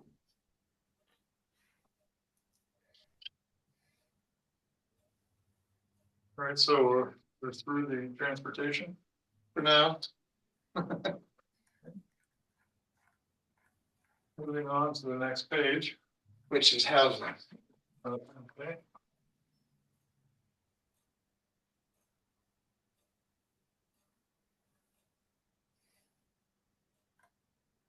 Yeah, would this be the same thing, you know, where I'm talking about urban versus rural? In other words, the housing policies that we have, would they fall into the same way you were talking about there under transportation?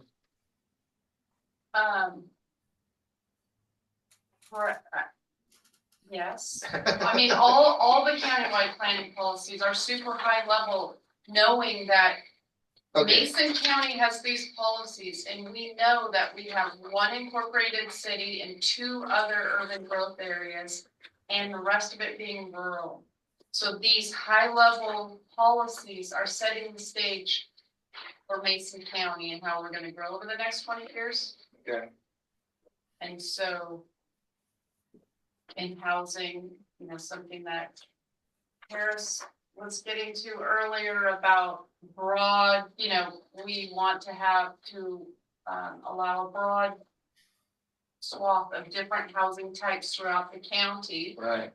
whereas density makes sense in the urban areas, lower density in the rural areas, et cetera, things like that.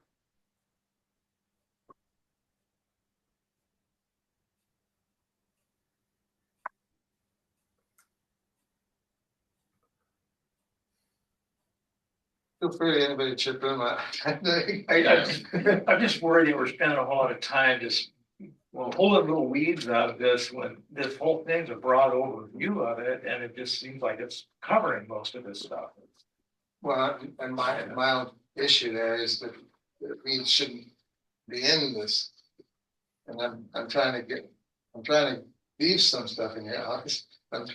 You see, you know what I'm trying to say? In other words, I'm trying to get my objective. Pardon me? Yeah. Yeah, well, there's some elements though too, I mean, and ultimately, like this probably will board of commissioners, but does the county want to participate in the development and management of affordable housing? As a government entity, do we as a county want to develop and manage affordable housing? No, No, no. Well, but it's being suggested, okay? Agreed. And so those, I think some of those questions need to be asked, you know? There's some in here, and so we have a very broad breadth of ideas of, things are important to individuals, to groups, to specific communities and sub-communities within our county. And all of that has been, some of these are very, very specific and very, very detailed. And the policy somewhat commits the county down to, do we want to follow this? Right. But, okay, And so for example, so incentivize Yeah. affordable housing. Okay, and I emailed Marissa this one-on-one, got some input from her as to what that meant, because I had my own vision and she very nicely helped me understand though it's actually much broader than that. It could be buyer attraction incentive, and this is simply a list. This is not what we're doing. It is not a proposal by staff. And Marissa, if I'm misstating you, please correct me. But she just said, here are some ideas that have been seen throughout the state. So buyer attractive incentive, expand the pool of qualified buyers.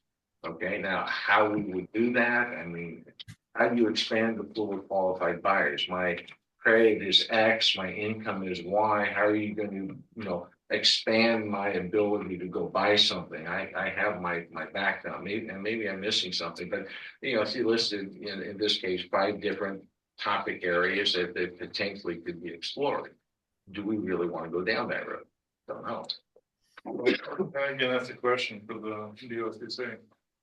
Right, but they're looking for us to make some advice, and that's where I'm struggling with this. Right. I mean, You can put it in there, they can always take it out.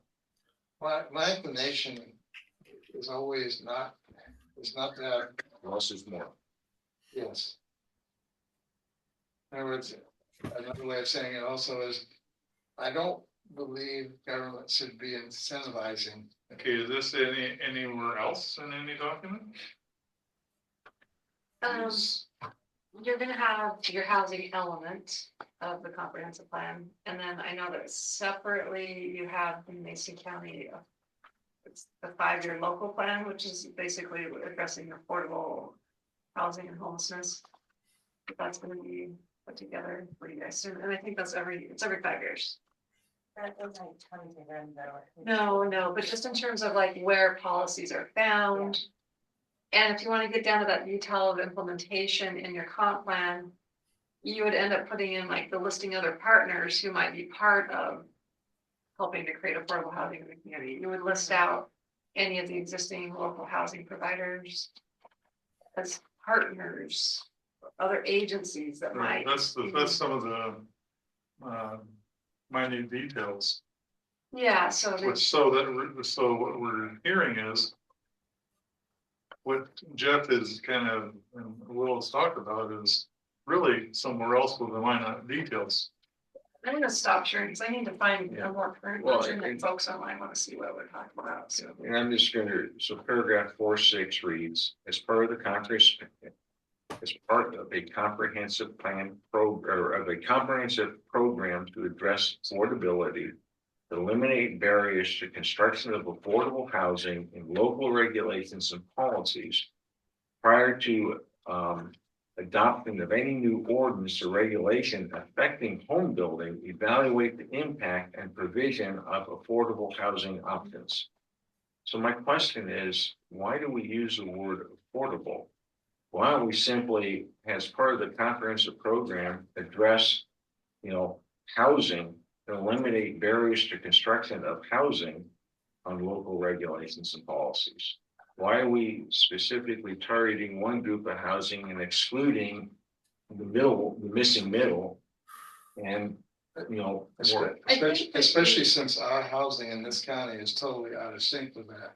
You do need to address the RTWs, that you're going to provide housing for all income segments of the community. Absolutely. Which includes affordable housing. They want you to. Let's have a little discussion on that. We don't do that in this county.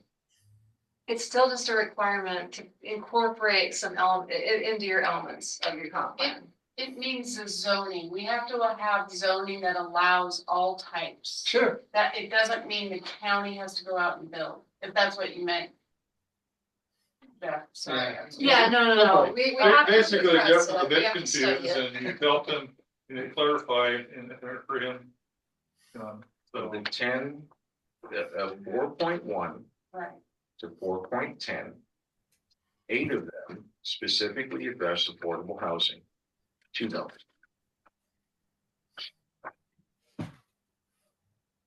That seems, what about the missing middle? What about affordable? What about the upper end? What about, it's like it's 80% of it is affordable housing focused. It doesn't address the missing middle. It's a huge gap. We will incorporate that in SEJ. We know that we need to. We're doing missing middle work in other communities and familiar with. You just have to address it. It doesn't necessarily go in the county policies. 80% of the elements? I'm sorry, it seems just, a bit excessive. So, okay, look at housing, look at the first point. It says GMA requires the county to make adequate provision for affordable housing to all economic segments of the population. So that's not, it's, If you stop right there, that'd be fine. Wouldn't it? Agreed. And then I have none of the rest. That covers everybody, doesn't it? sorry. I said anti-displacement is also required by, the RCWs and the HB, whatever it's called, But that could, whatever, I like it. that So could be just- included in that. So you know, the anti-displacement, we're working on a memo, this is just something we're doing in the background to make sure that we're covering that, and it will be included in your comp plan. So it's gonna be covered in another Well, place. I'm in the plead ignorance and would like an education. What are we saying with anti-displacement? What is that in English? I'm sorry, I don't understand. I think that, What it breaks down to is that you're not going to displace anybody from their housing with new policies that are enacted or new housing that goes in, that you need to make sure that you are not pushing out the people that already live here. And a lot of them are those that couldn't afford the newer. Is that gonna go up against eminent domain? Well, We better not use eminent domain. so.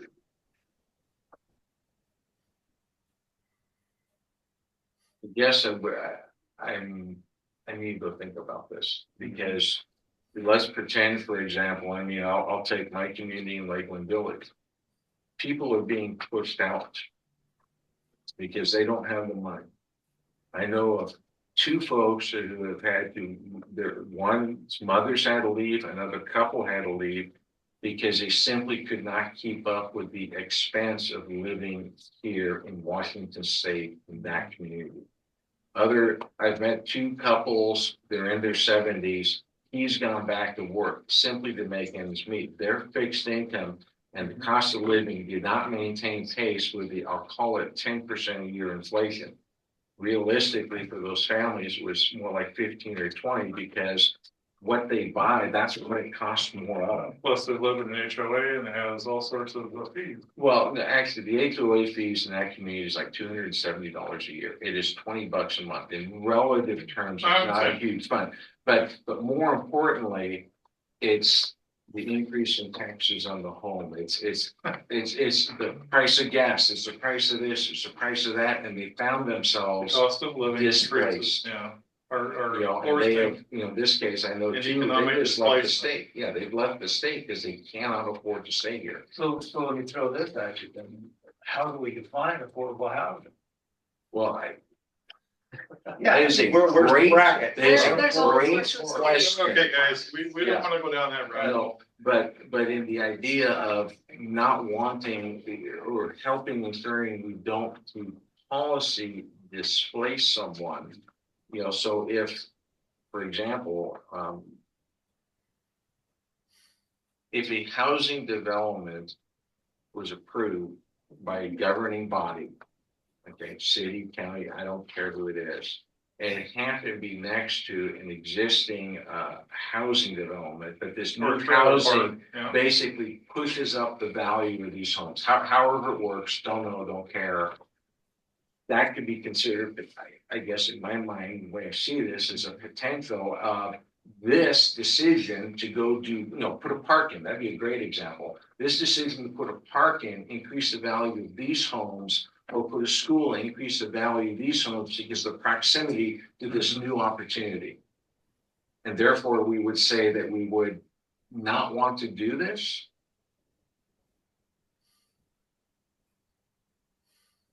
The tax I assessor can't does the tax assessor's job. Well, but forget the tax assessor. If this, if we have a real nice park and a real nice elementary school here and all the good things are happening, might this simply attract people to move to this existing housing development and might they be willing to pay more money for it? Right. And therefore, not the actions of the government, but well, I guess the action of government to allow the housing park created a attraction for the public. The public responded. They So want you to have buy demand these for the homes. homes. And now the result could be is that as 20% of these homes are purchased and the value goes up, it could be displacing the other 80% that maybe don't want to move but no longer can live there. Do we want to say then this But the activity? thing is, the policy didn't cause that. The economic situation did. But the decision by someone, we should not be making decisions that create displacement. And therefore, would we want to not allow this totally hypothetical, this school and this park to go in? Mhm. So Is my example even close to reality here? I pulled up an article from MRSC, you know, it's speaking to displacement. I believe it was House Bill 1220, is that right, you guys? Right. That requires comprehensive plan include measures to prevent, you know, displacement. So the article just kind of goes into some of this. So you were just talking about a form of economic displacement. You also have physical displacement, you know, maybe there's an old building, and gentrification occurred, that's demolished. And then they built something new and people can't stay. And then we have cultural displacement. So in essence, I'm just sharing this, but we actually need to include it in the comp plan. And I said we are already, yeah, it's House Bill 1220. We're already working on a memo on how you could include some measures into the comp plan related to anti-displacement. So there's all sorts of examples. MRSC is a go-to mechanism a lot of jurisdictions use. They provide samples from other jurisdictions, like, you know, here they're saying Tacoma's already addressed it, so you can look at this as an example. You know, it has 21 actions that fit into 4 categories of creating housing for more people, keeping housing affordable and in good repair, help people stay in their homes and communities, and reduce barriers for those who often experience them. So this is just letting you know there's a lot of conversation, there's a lot of tools and resources out there. We'll address it in the comp plan itself. There's no harm in putting in the kind of planning policy, but I know what you're talking about right now is like what level of detail you want in the CPPs. So I think we do want to try to get through all of the policies tonight, like all 15 of them. But I don't know how in depth you want to be going here. Yeah, I think we keep diving into the weeds and we really should stay above. My real concern is, are we establishing a policy and is there an unintended consequence? And that it's unintended consequence, such as, hey, by establishing policy X, we are mandating action Y and Z. And I can't answer that. And that's sort of why the questions, are we forcing ourselves down something without having that deeper level of discussion?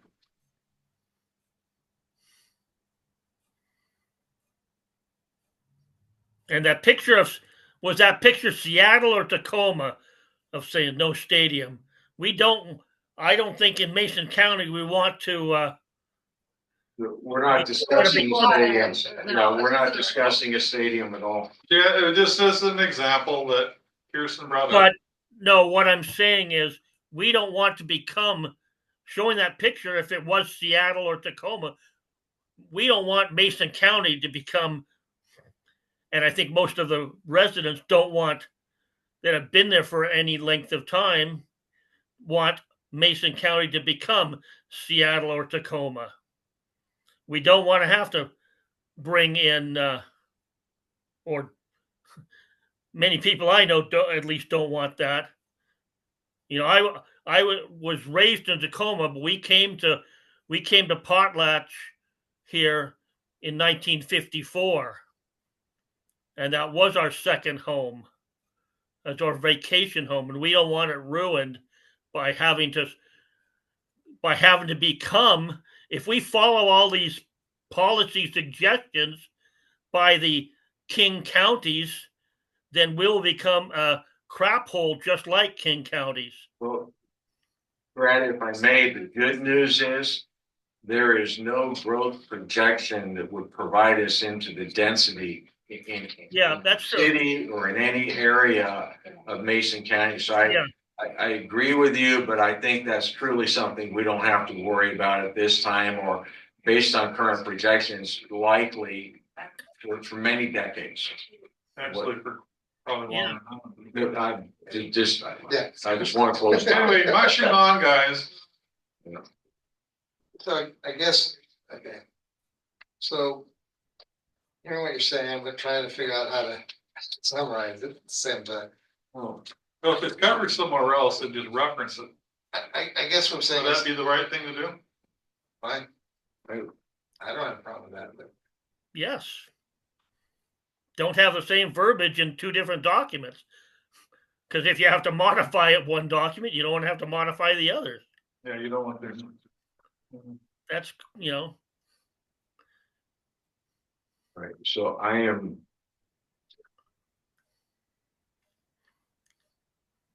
So what I will suggest is I agree with staff. That paragraphs 410, 49, 46.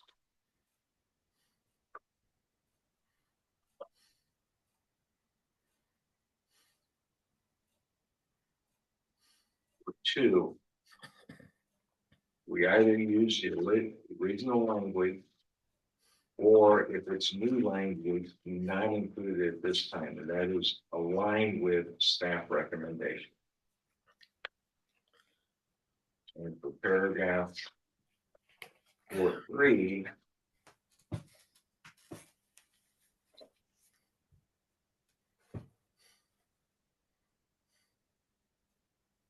I recommend we delete it.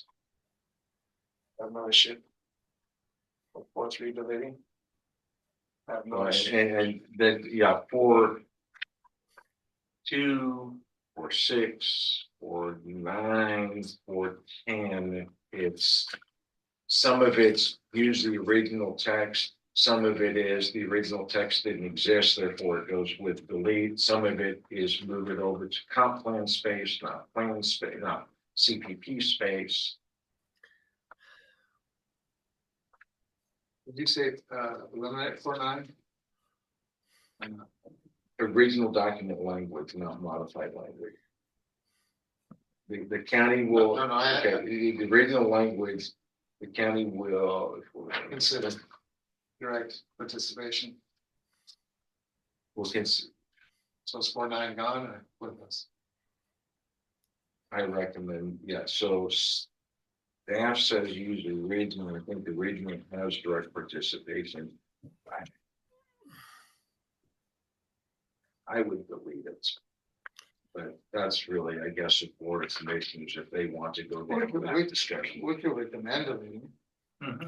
Right, just- Again, this whole thing is our recommendation. When it all comes through, you know, they can tell us to take a hike. Well, I mean, it's one of those basic things is, do you believe that? No. Do you believe the government to be small at all levels? Smallest at the top level, then getting a little larger as you work your way down? Or do you believe in the overarching, very large government to administer and manage things? I mean, like housing. I just think that private enterprise can better manage housing than a government enterprise. I just believe that. Okay, so 4.9. it really 4.9 is, you know, if you believe that, you know, the government can better manage housing than a private entity, leave it in there. which they can't. I would recommend pulling it out. So that's what I was asking. 4.9 pull out. Brad, did you say can or can't? The government cannot do as good as private enterprise. Thank you. All right. What do you think, Mike? Thoughts? Yeah, I don't believe the government can either. Okay. That's been shown so many times. Yeah, But oh, again, is this text that's being deleted in another document? It is good text. We should, if it isn't in another document, we probably should have a detailed housing document. Kristen said she was working on something. No. Yeah. We Because have it an is- active displacement memo we're working on, but we are also craft the housing element. We'll use data from FCS group, but we will have to include certain measures required by the House bills. Does that Where you're include addressing. government run housing? No, I will say that Thank it you. doesn't, but a lot of comp plans talk about participation because often they'll work with a local county housing authority. Yeah. And And you include it in your plan, whether it's the county running the program or not, it's talking about you want to have it available in the community. And you will partner and help make things happen with the right zoning regulations and development, et cetera. some of it is like, then some of it is how you read the words. When I read direct participation, I read the county would run that. That's how I You read you it. could word it And differently. yeah, and others may word it much softer like you did, and that's fine too, okay? I'm just, having done this for a couple of years, what I've watched is we write words and I'm amazed when I very thoughtfully craft a sentence. I work with fellow professionals to craft a sentence and then we publish said sentence. It's amazing how it's interpreted. I'm like, wow, you got that out of there? I didn't see that one coming. And that's a little bit of the concern. Yeah. Is, you know, participation is one thing, but actually running it's pretty different. And you know what, our counties that do, and Mhm. put that, No, obviously not gonna occur. We get, I mean, Yeah, I We think- will want to include some softer language on the comp plan itself. Yeah, no, I Yeah, to Will's, like softer. Go ahead, Randy. to Will's point and Brad's point, all you have to do is look at remains of the Soviet Union. To see that, yeah, government direct participation and running it don't work. And my philosophy is government's not there to tell you what to do or how to do it. It's there to tell you what you can't do, but it's not there to micromanage the thing. That's my opinion. Okay, so let's get back on the same space above the weeds. Kirsten is got it. working on memo. Yeah. That memo is gonna get put into something, right? Yeah, it we will was- share it with you, it'll be part of the housing discussion, we'll definitely need to incorporate So, provisions required by the RCW. so by deleting 4.9. there's several. Yada, yada. Yeah. That will be let's say this, the text is captured in said memo, and that will be put into some document, right? Is that correct? It will come back to you. It will come back, okay. Goody, goody. Sarah, did you think we're going 410 as well? I just point out. I'm reading and printing real quick here. Why don't you just load the technical needs?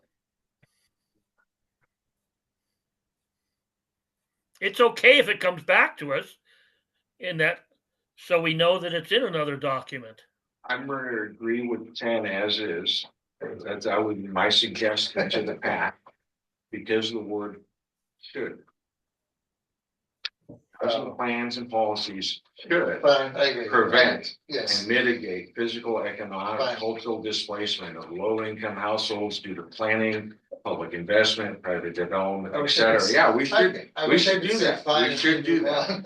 It doesn't say will. Okay, fine. It doesn't say will. So 10 stays. There's It no gives will flexibility to these guys over here to be able to make an informed decision. So They 410 can opt stays. to go either way. Okay. I'm okay with 410. So could you say again which ones you did remove? So I'm suggesting we agree with staff recommendation. Okay. And the staff is.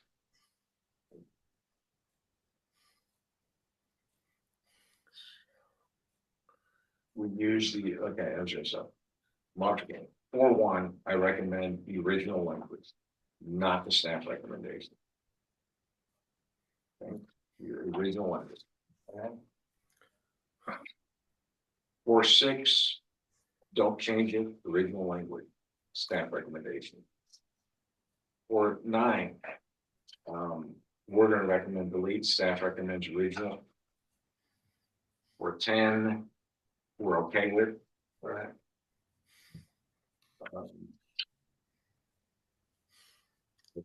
I talked them all here. So to answer your question, 410 says. Yes. Okay. Should we move on to the next thing?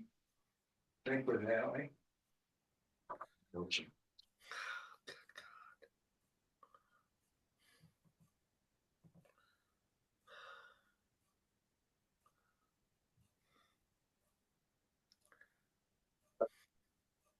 I think I fight about two.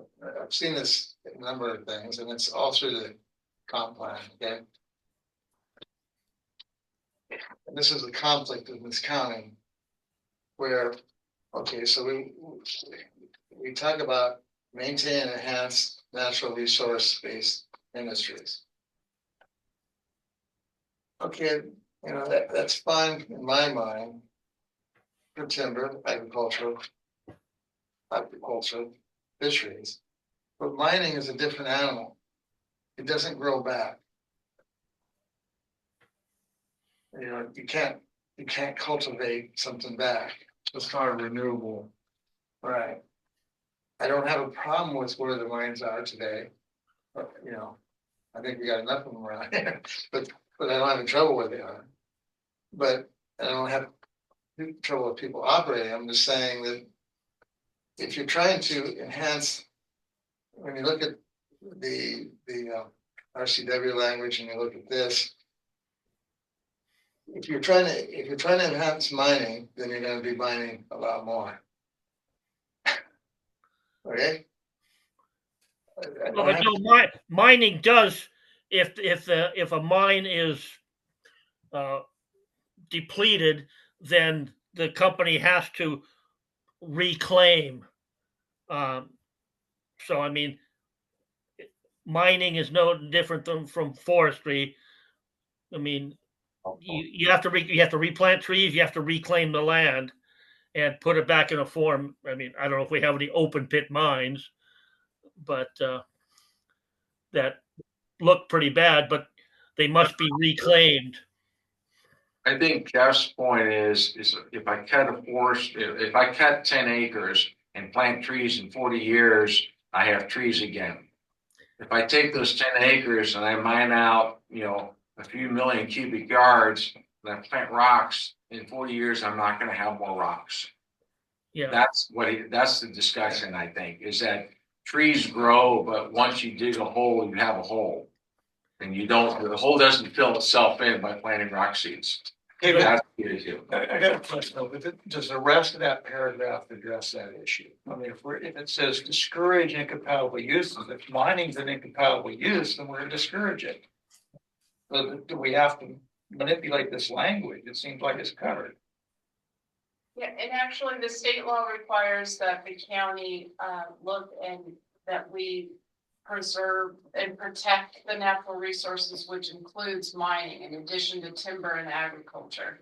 And that you don't want to have huge subdivisions allowed next to identified mining sites because gravel is needed for all of our roads and driveways and et cetera, whatever. And so when we look at our mineral resource lands and identify them in a map, we also want to make sure we're not doing high density residential around them that would then be a noise and cause a conflict. So I get what you're saying, Jeff, that you can't enhance or whatever, but just think about it more generically of putting it in the pool of natural resources, timber, agriculture, mining, aquaculture, fisheries. These are finite. I had a hunch we could take every single paragraph in this whole thing and dissect it. Yeah, I mean, we could be here for years and years and years and years and years and years. Right. If we wanted to do that. We don't. Let's stay above the weeds, okay? Right. Well, I'm just saying, Otherwise, we're not getting done. We're gonna get My done. grandkids will be here. we're gonna get done, Mike. We're gonna get done. Very good. Keep going. We'll get done. Because we're on page, 17 or 21. So, The end is near. Yeah. so in, Then we gotta make a proposal. I got it. He's got it. Hang on, buddy. Hang on. We'll get there. So on page 17, paragraph 5.2, if we can go there, this is a PAC discussion.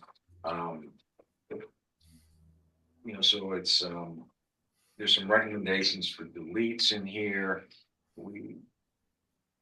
Good. And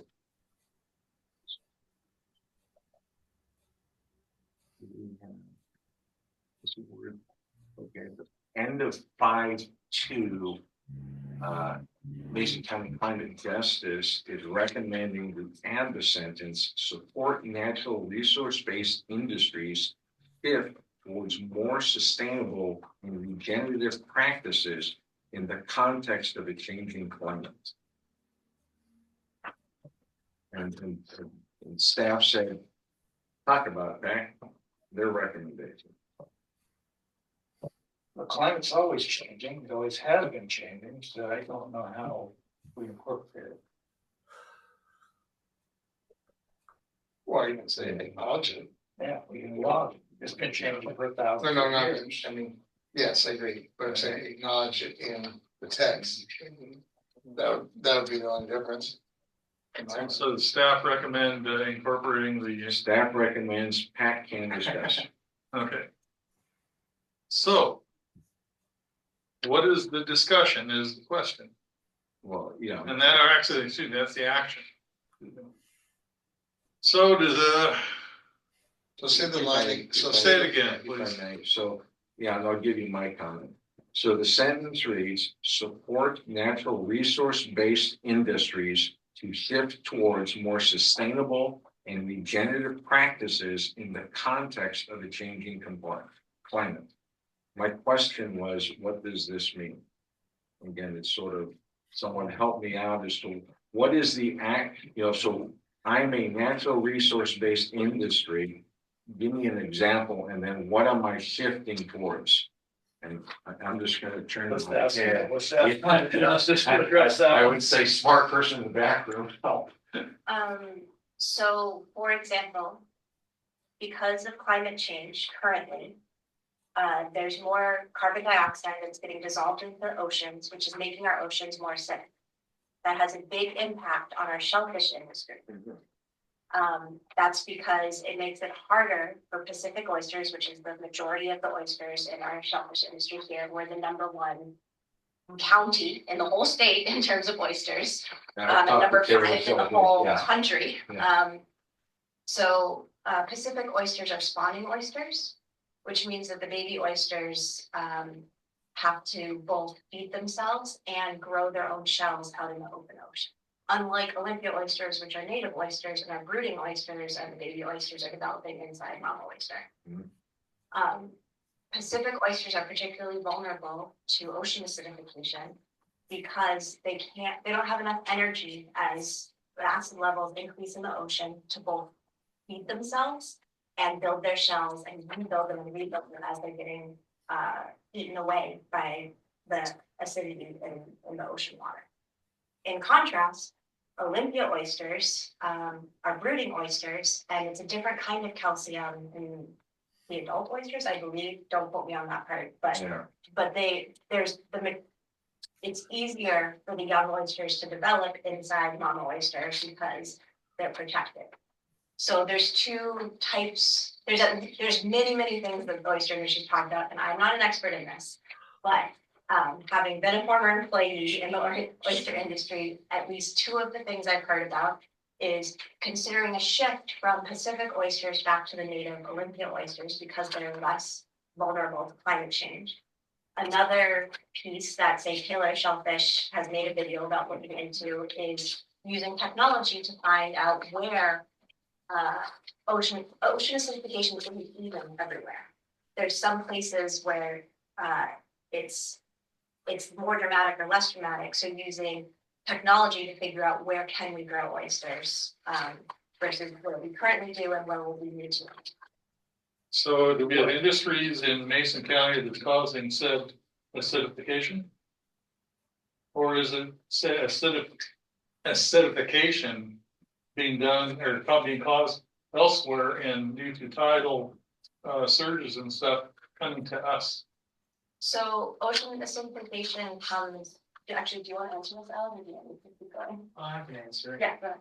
So the way that at least the way that I understand it, you can correct me on this, but the way that I understand it is if there's any form of like emissions going on, like any sort of carbon dioxide emissions, it affects the waters here very locally. So like if you have a lot of activity. No, you're not answering my question.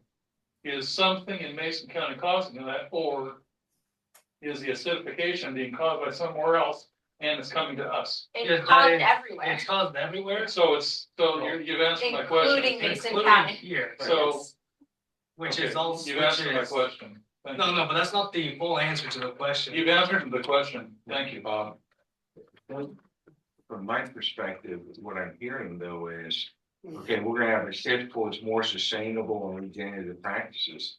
It sounds like in this example, county really has no involvement in the shift of this practice. This is a commercial industry that is Market shifting with market changes, whatever, however you want to call it. Yes, they're driven by climate changes, but the market changes. And the question, what is it that the county could do? Yes. You can put in electric charging station. Do we have one in Bridgeport yet? If we're inviting tourism to come, then I travel a lot and I see it. I mean, I went to Yosemite, like 6 charging stations. So, We're off topic. Yeah, but well, what I'm saying, if you want to invite growth no, and this is, sustainable tourism, but then we you have. want to do things to promote it. Yeah, if I may, the question is, we want to support natural resource-based industries. You know, and tourism not necessarily falls into that. Yes, we probably need charging stations at some point. Okay, but support natural resource-based industries. And we want to shift towards more sustainable practices. I like the oyster one. That's a great example, but I think the business is responding. I think that making it available, so this is a high level policy. It's not an actionable item yet. It's about making it possible or having our eye on or thinking about so that we're prepared for the future. I don't have all the answers, but there are challenges, for example, in the forestry industry in terms of regrowing forests because younger trees are more susceptible to the impacts of climate change. Repeat that again. What are the new growth trees? The little trees are harder to grow because of climate change. Yeah. And that's probably a function of temperature, of water availability, or water availability, precipitation during certain time periods of the year. Increase of pests also is a climate change issue. But the practices of what we do on the land make things easier or harder for young trees to grow. So don't cut. Don't cut as much. Or there's different ways of cutting, right? Yeah. What are we doing to protect the soil health and the mycorrhizal fungi that will support the younger trees? The bigger mature trees are being able to support the younger ones. And I am not an expert in all the Mason County codes, and I'm not an expert on the land use map, but making it possible to put our minds together so that that it's possible that the county could support these things. Because when we're looking at such big changes and such big challenges, I don't think it should be up to an individual private company, particularly small ones, to have to deal with these things on their own. And what if there's conflicts between land uses because there's fewer places where you can grow the oysters, or there's fewer places where young trees or different species. Okay, we still need to get back to, do we want the tax to be added or not?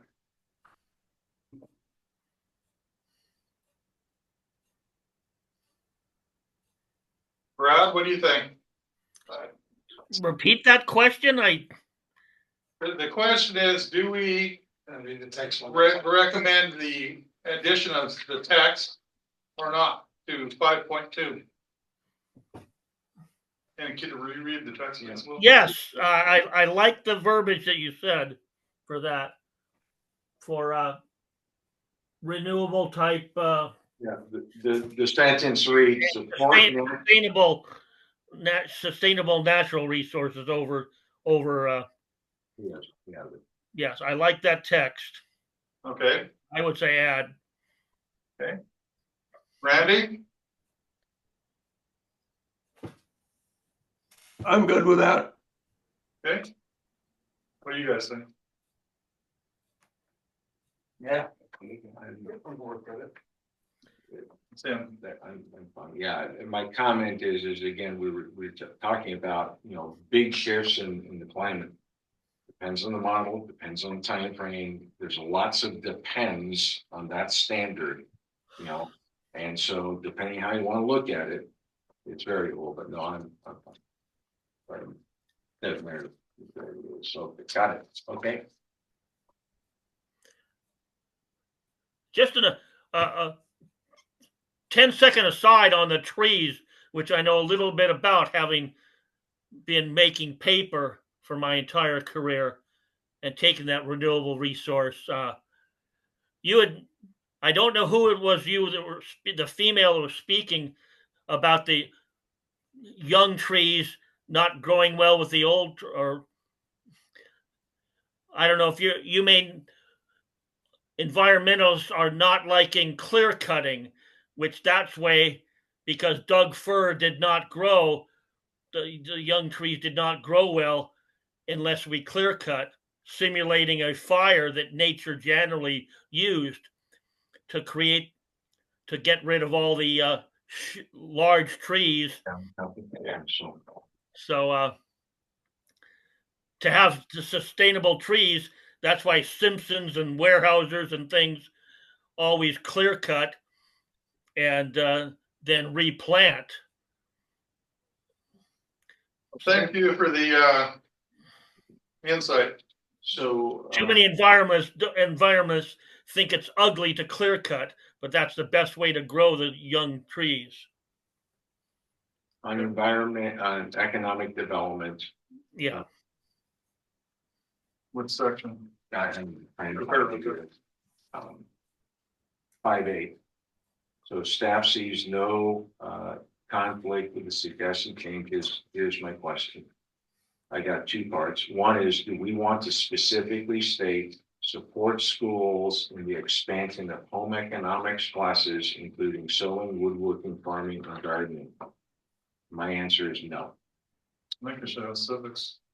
So there's a number, but I don't think in a policy statement we get down to that level. Right. Great topics, don't get me wrong, but I would add, basic home repairment would be a good one. There's a lot of other possibilities in here, and I would not want it at this level to be that specific. Well, I heard if we took it out. That. The other comment is we talked about sports school district, post-secondary, higher education, including multi-vocational education, training, and education of a highly trained, technically skilled, multilingual population that aligns with key economic. Do we want to, and when I read multilingual, I fully understand we have many languages that we are speaking. And that schools are required to, certainly public schools, to address that multilingual. Is this also, can it be interpreted as basically mandating people are multilingual?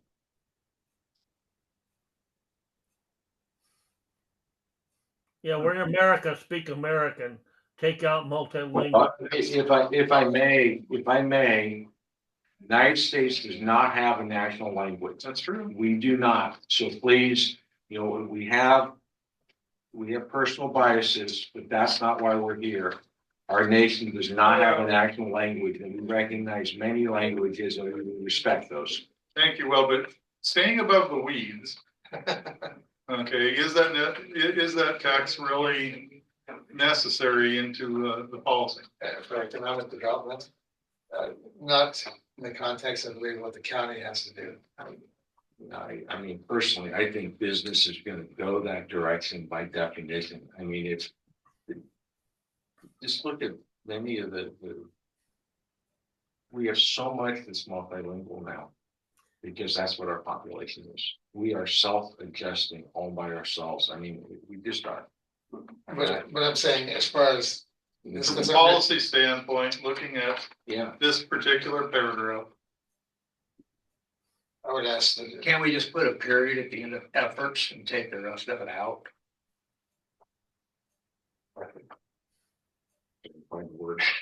So it's in the top sentence. Oh, about the 8th or 10th word. Yeah.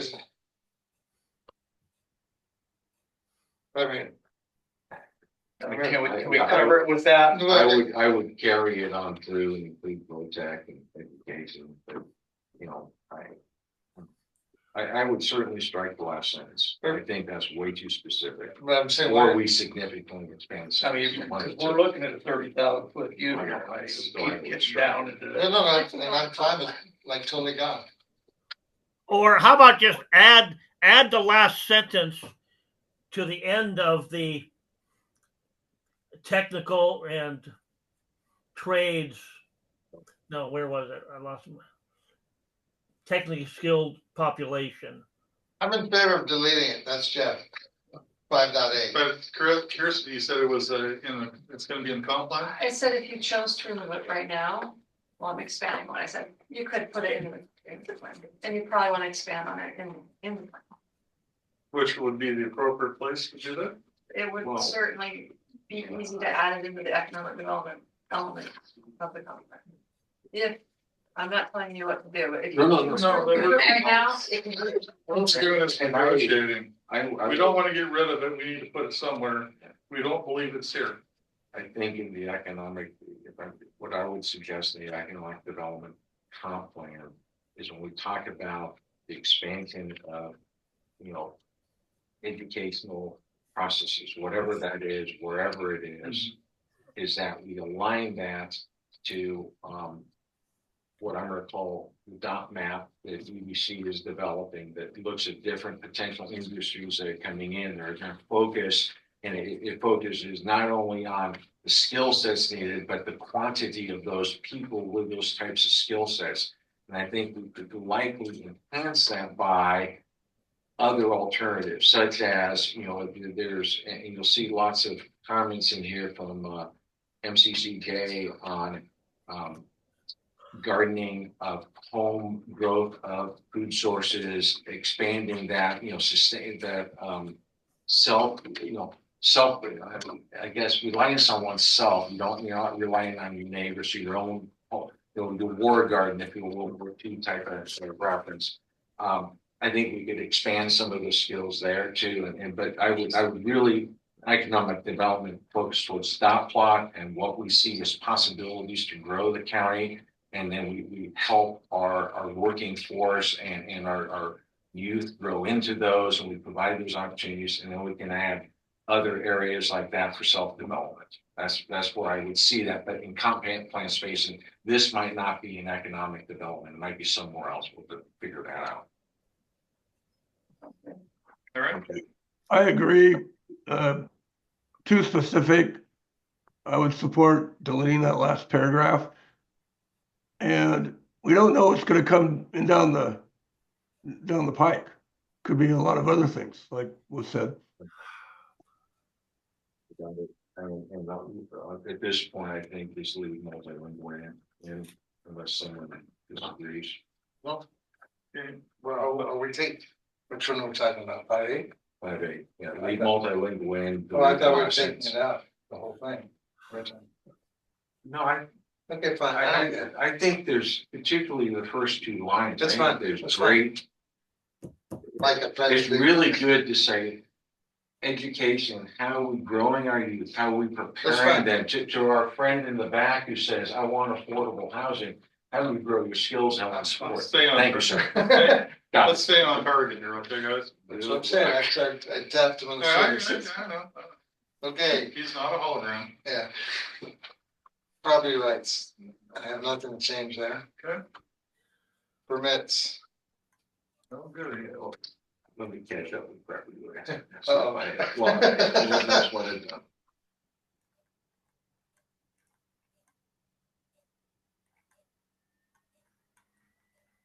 Permits, okay, I'm down to resources. That was number 6.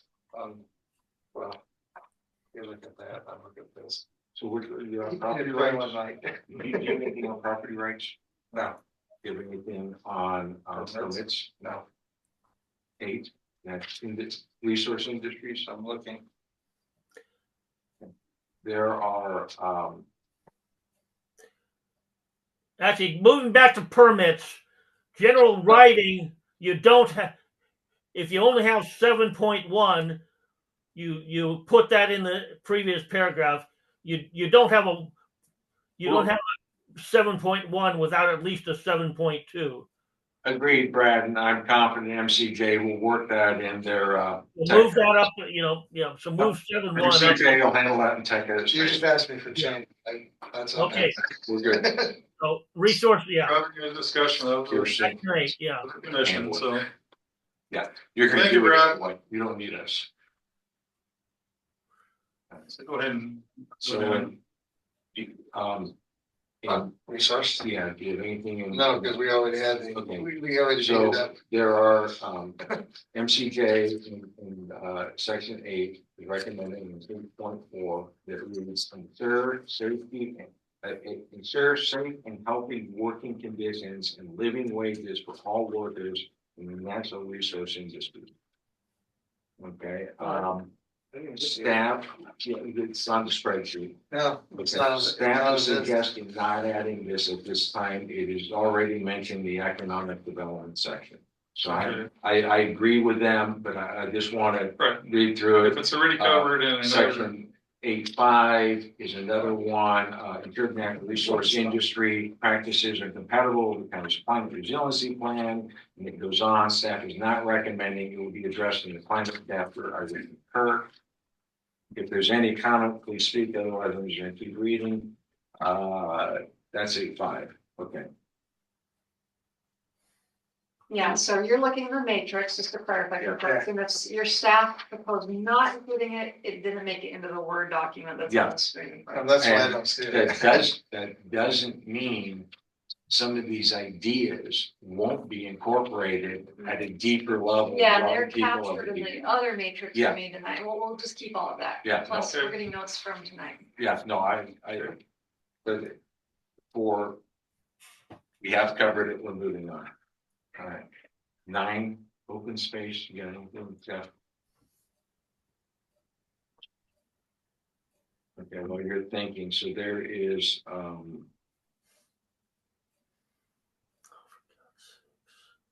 would take the comments you had earlier and then we. so in 9.1, there is a recommendation.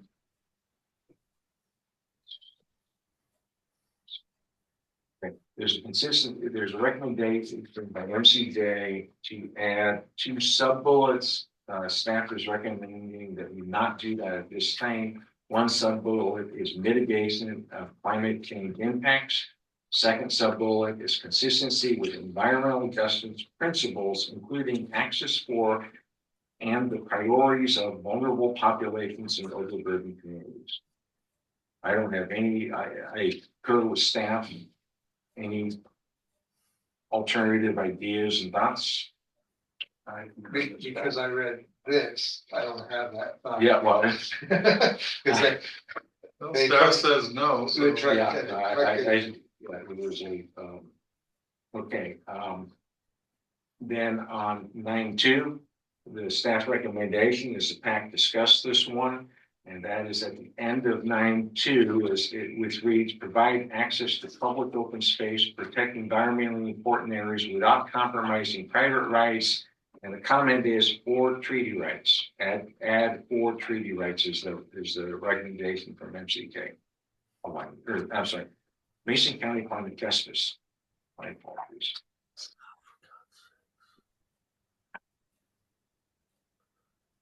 One too many acronyms back there. Thank you.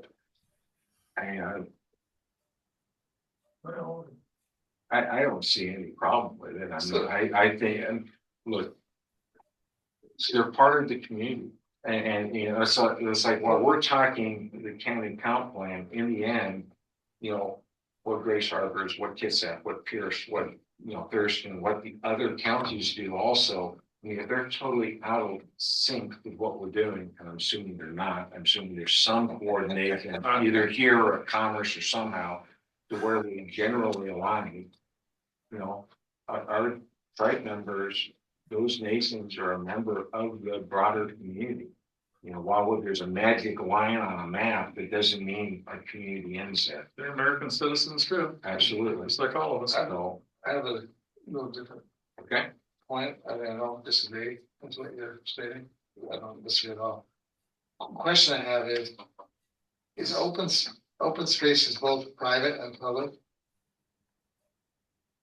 In other words, you know how people, put Yes, property in open space.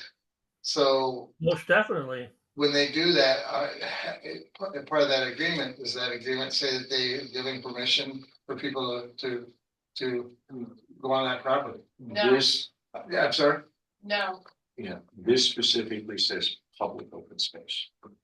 Oh, I'm Line two sorry. says specifically says. public I missed open this space. one. Yeah, yeah, and property rights gives you the Yeah. protection No, I of, get- you can't come, no trespassing. Stop it. You know, when I say yes, when I say yeah, that's the clue, but there. So with that, I think. Okay. Does anyone have any issue with adding the text? No. Sorry, I missed the word. 9.3 is. A lot of words. And 9.3 is another PAC to strengthen. And so read 9.3, identify and prioritize open spaces, both urban and rural, for protection through acquisition, conservation easements, life estates, conveyance of land, trust, new word, conservation future program, and or other method of conservation. So between where it says land trust and or you would add the words conservation future program. I don't know what that is. I have a question mark. What's a conservation future program? That was not our addition.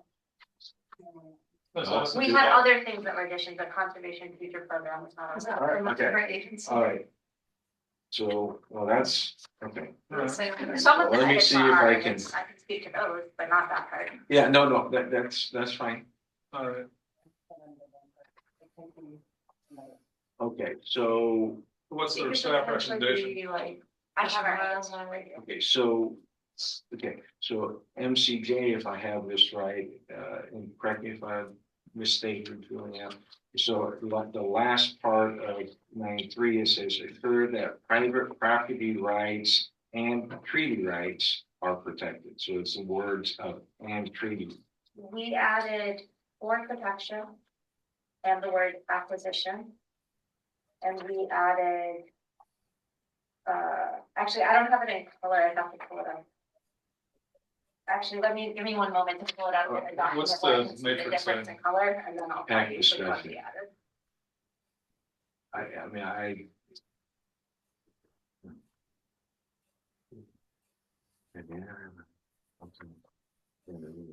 rural protection is in there through, through acquisition. Conservation easements, okay. So the word on the spreadsheet and the word in 9.3, the only difference is where it correct. Like- Well, no, so It's it's in between the here second, and here, there's some other. no, but on the second piece where it reads the last Sorry, line. you're correct, and treaty rights. was Yeah, our so only- private property rights and treaty Oh, yeah, rights that one. is actually down in 9.3, where it says private property rights on line 4 and treaty rights is the recommendation from Mason County Climate Justice to add those words right there. The staff recommendation is, we talked about it. Okay, so does anyone have any issue with adding the term and treaty rights? No, it's similar to the last one. Right. But, you know, no problem. Okay.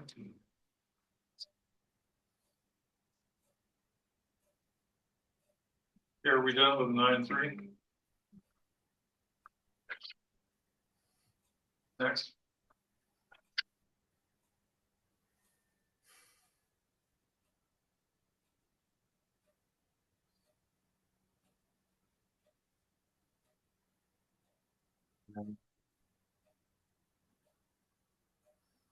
Staff recommendation is not to add the Mason County Justice recommendation too specific for countywide policy. And so just gets down the recommendation is I'm going to summarize, one, to add to 9.4, one priority would be to seek ways for the county to protect continuous matured old and new growth forests. Example, acquire the Green Diamond owned recreational area at the western end of Mason Lake, along with the associated forests and waterfronts for purposes of a county park. And so staff is not recommending adding that level of specificity at a policy level document. That seems, aligned with what we've been discussing this evening. Especially since it's not a capital. Thanks. Done. You're right, Sam. Yeah, because Good. climate justice is going way overboard. There One are, of their board members is a tree spiker. well, the board members are in this room, Brad, and it's not appropriate to attack people like that. And we will respect any citizen's right to voice their opinion. No voice. problem. No problem. Thank you, sir. Moving on. All right, so Mason County staff recommendations, PAC made the decision. Recommendation in 9.5 is thank you.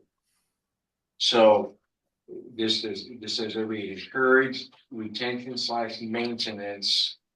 So 5 is encourage retention, add the word maintenance of open space, and the development, add the word maintenance. I messed this up correctly. Recreational opportunities like parks and public recreational use areas are appropriate for camping, hiking, horseback riding. Add the words community garden, cultural traditions, and then ending with and off the dog exercise. So we add the word maintenance to the open space in park, along with retaining and developing it. Add the word community garden and cultural traditions.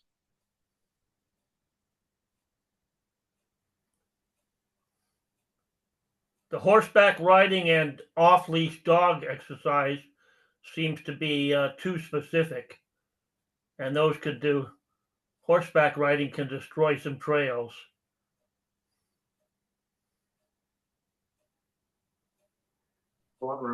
Yeah, I mean, same with camping, same with hiking. That's pretty specific.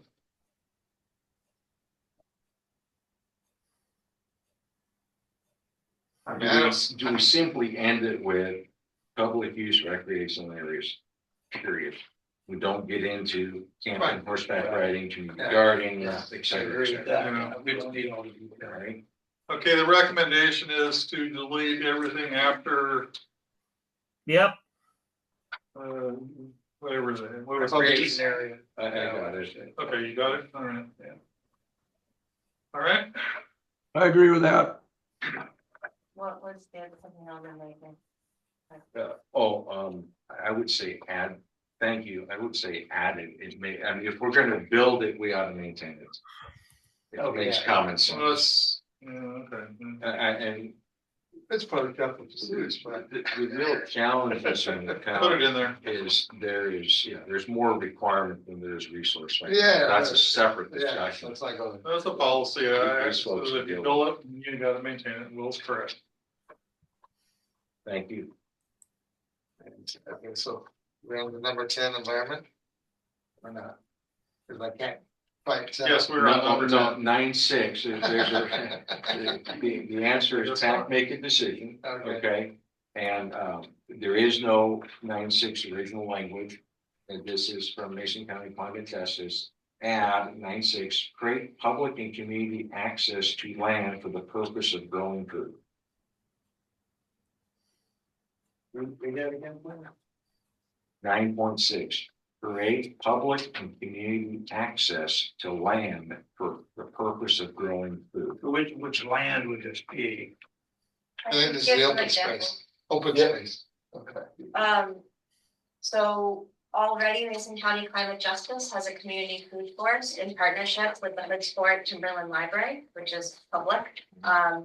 In addition, Fire Chief Sexton, I'm sorry if I'm saying his name wrong, said that they have a plot of land that for the next couple of years, they're not using right now, but they would like to have community gardens or something that would support the community. And so there's already things happening or things that people want to have happen, and I think prioritizing food, particularly when so many people are struggling economically, and making that really local could benefit our community greatly. And the point of saying it explicitly is that oftentimes people just think about trails. They don't think about growing food unless you need it. And that could also be things like edible landscaping in public. Question for staff is, if something like that goes in there, this will all go through legal review prior to any implementation, ordinance, et cetera. I'm just thinking, you start to open up public lands, how do you, I'm thinking county lands. Well, it doesn't say who owns the land. Okay. Okay. No, it does. It just says access to land. Yeah, I don't know, I mean, this paragraph's kind of, yeah, I don't even mean. Whose land we talking about, and she explained the land a bit, why is the county involved in that? County land. That's my question, whose land, if it's county land, then yeah, okay. Well, could we take a section and move in park, for example? It comes into play if you're gonna designate land, if it's open space or whatever zoning, and then within your regulations of the code, sometimes communities will call out that community gardening is a permitted use.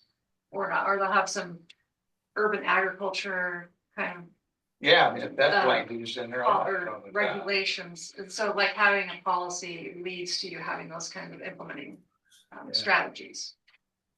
When you ask, that's just a response. If that's not addressed anywhere else, then there would. But I think Will is correct. I think we do really need to have Whitehead or Dorsey say, look at this.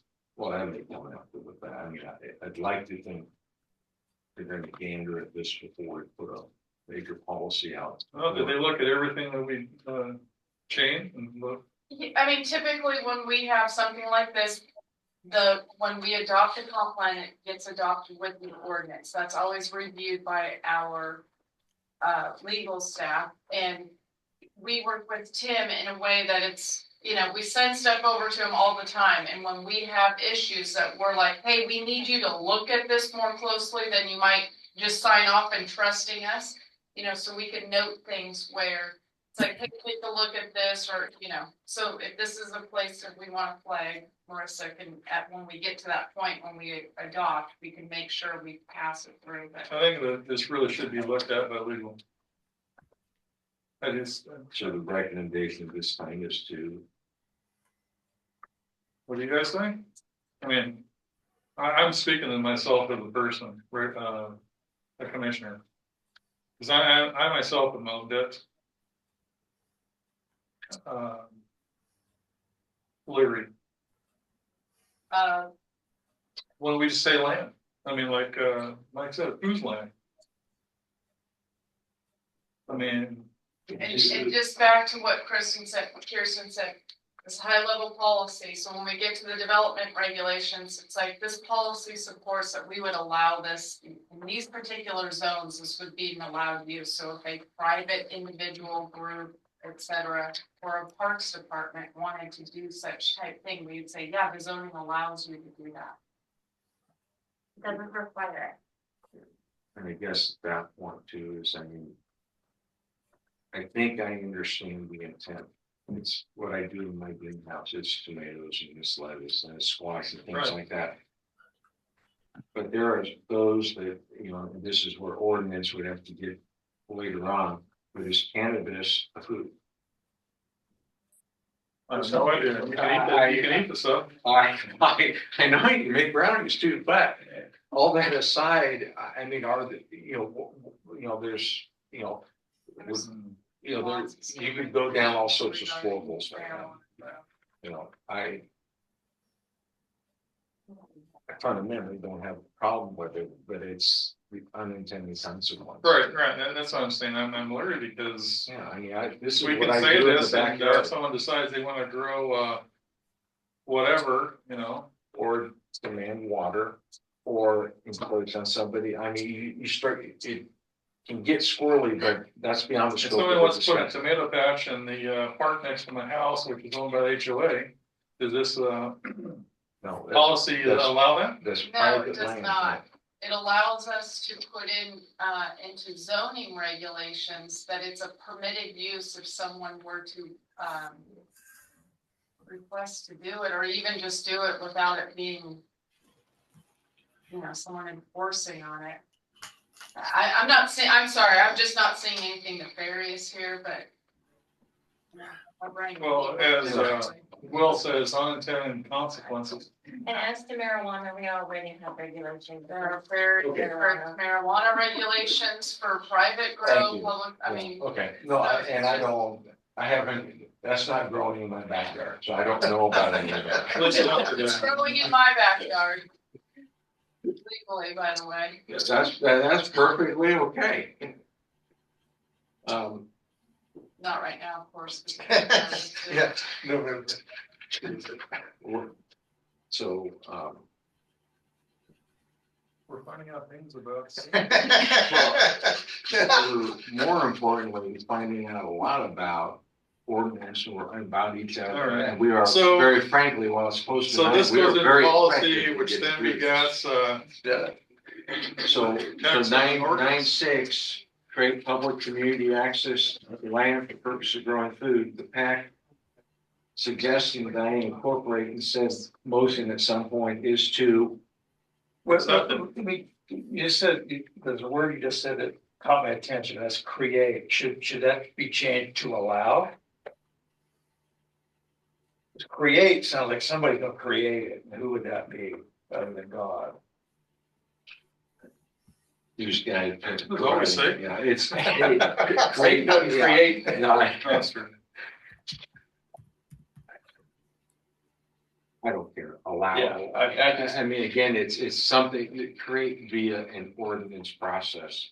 Okay. Is, and that, I think that's what the intent is. I would suggest. I just heard the word. For purpose of said motion here later, the fewer changes, the better. It's already Yeah. slightly complicated.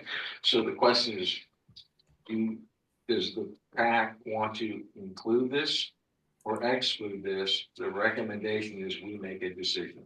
Let's include it, because I'm assuming it's not included anywhere else. Is that right? Brad, or Randy? Yes or no? Which one gets the Change create to Allow. allow. Yeah, that's a good point. Okay. Well, it depends on So- the context. Can you reread the sentence? Question is, do we want 9-6? Okay. Yes, no. I would. And I don't think we need to get down to Yeah, the modifying the words right do that now. later. But It yeah, I will, agree. if we put the intent in and approve that tonight, somewhere between SCJ, between staff, between review back with the citizens, they can modify a word. Because there'll be another round of this, but we'll get it cleaned up. So do we want this thing? And what I'm hearing is yes. Thank you. Okay. Hey, Randy, haven't heard from you. Which one gets me to bed quicker? Say yes. Just be quiet. No, I say yes. Thank you, sir. Anything else in 9, 10 environment? No, I mean, 10 didn't change that much. Okay, so, I mean, they added 3, at least on what they added, I don't like the matrix, but what they added was 3 points, 10.4, 10.5, 10.6. so, staff has a recommendation to use original language in 10.3. Don't have any issues there. Right.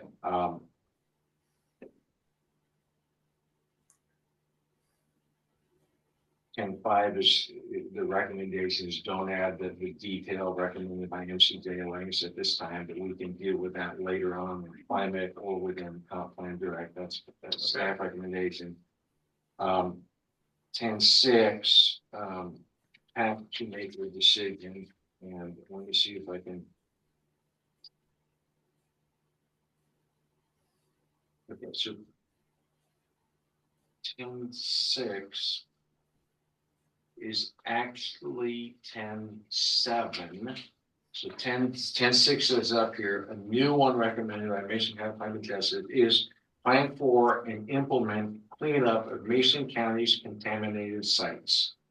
Okay, and before we discuss this, let me briefly discuss this. So I reached out, Marissa pointed me to the right spot. We have approximately, 70 or so contaminated sites throughout Mason County. 2 have been cleaned up. About 35 to 40 are in some state of cleaning up, and the other 30 have not had actions at this time. So that's at least, and there's a spreadsheet on the list, and someone can do time. The reason I asked for the list was simply to have a vague idea of what is the scope of the effort and what have we done already or haven't done already. So I share that with all of you just to, again, somewhat bound the scope of what we're saying here. I see absolutely no problem. I would be shocked if we wouldn't do this, whether it's in here or not. I think this is something, do we clean up contaminated sites? Yeah, that's the right thing to do. It's county land, right? It varies. These sites, it's some are gas stations, some are industry, some are blah, blah. So There's a broad breadth. It's county owned and private. I would say it's, it's county, it's city, it could potentially. It could potentially include tribal lands. I did not look at that level of detail. I would not exclude any potential responsible group, whether that's a private citizen, an industry, any government, including our tribes. I did not get to that level of detail. I would not exclude anyone. So these sites have been identified. Yep. They're on the prioritized list. They are on a list. I do not know if, the reason I say that, when I look at there are some that are quote high priority, but do not have any action at this time. And there are those with lower priority that have had action. Okay. And I don't know all the details on that. So well, my question would be, so their environmental cleanup, and I would assume that at some point in the language that gets in the final draft would be. Not on this spreadsheet. This spreadsheet is.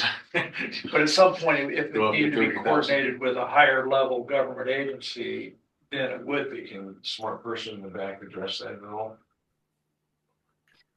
On the cleanup. But if it was a serious cleanup, like, major ground contamination or something with oil. Typically cleanups are required, like for develop, like there's certain times where it gets triggered where it's required. So if you're gonna propose development and, then you have to. And it's outside of our department, so we know very little. So usually like our environmental health department sometimes deals with cleanups. If the county overtakes property that has a cleanup requirement, then it's kind of handled outside of our office. So I don't know how they prioritize that. I think it might go into public works department. I'm not even sure. So of there are 67, 23 are awaiting cleanup. I'm not sure. 2 are down to monitoring, and the rest are in some process of being cleaned up. And just to help characterize it, okay, so Highway 3 Wrecking Yard, First and Franklin under Road and Shelton Laundry Cleaners, Crown Off. So what's the wording? The wording is simply plan for and implement cleanup of Mason County contaminated sites. I have no problem with it. I don't either. Good. See, I'm trying to get us out of it. Yeah. Very good. I'm not as bad as you think I am. Really? I caused the problem. Yeah. Gotta be shit. 10.7. Do you have anything? Get my second minute. Do you have anything? We're adding 10.7. Do you have anything that's in town? No. Public participation. There is a, okay, so citizens or residents. You know, well, actually, no, that's my apologies. So the recommendation, the MCJ Alliance, and the recommendation by staff is use the original text. DMA encourages the involvement of residents. Let me see. Of residents, okay. Property owners and businesses. The comment from MCJ is expand that to include vulnerable populations, overburdened communities. Comment by staff is residents includes all of those individuals. Yeah, I'll say. I agree. So, okay, so go staff recommendation. Right. 11.1,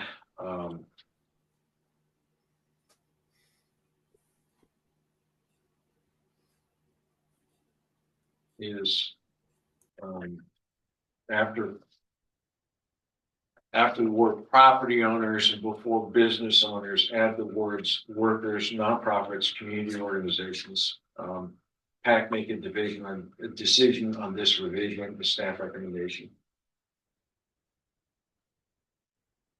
Would residents again cover all of it? I Can I would speak agree. to this real quick, just in 1 second? The reason we suggested adding those is either residents covers everything, because we're only talking about residents, or we're allowing property owners and business owners who are not residents to have public participation. And if that's the case, not only should business owners have a say, but so should workers who maybe aren't residents, but do work here and therefore influenced by what happens here.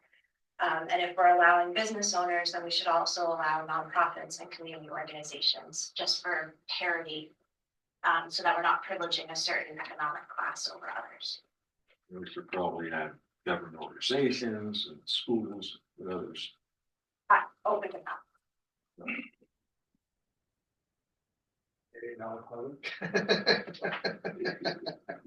This back again is this the double detail. You take a sentence and depending upon who reads it, it's interpreted different than the author intended. What if you just said carbon-based life forms? We're in favor of that.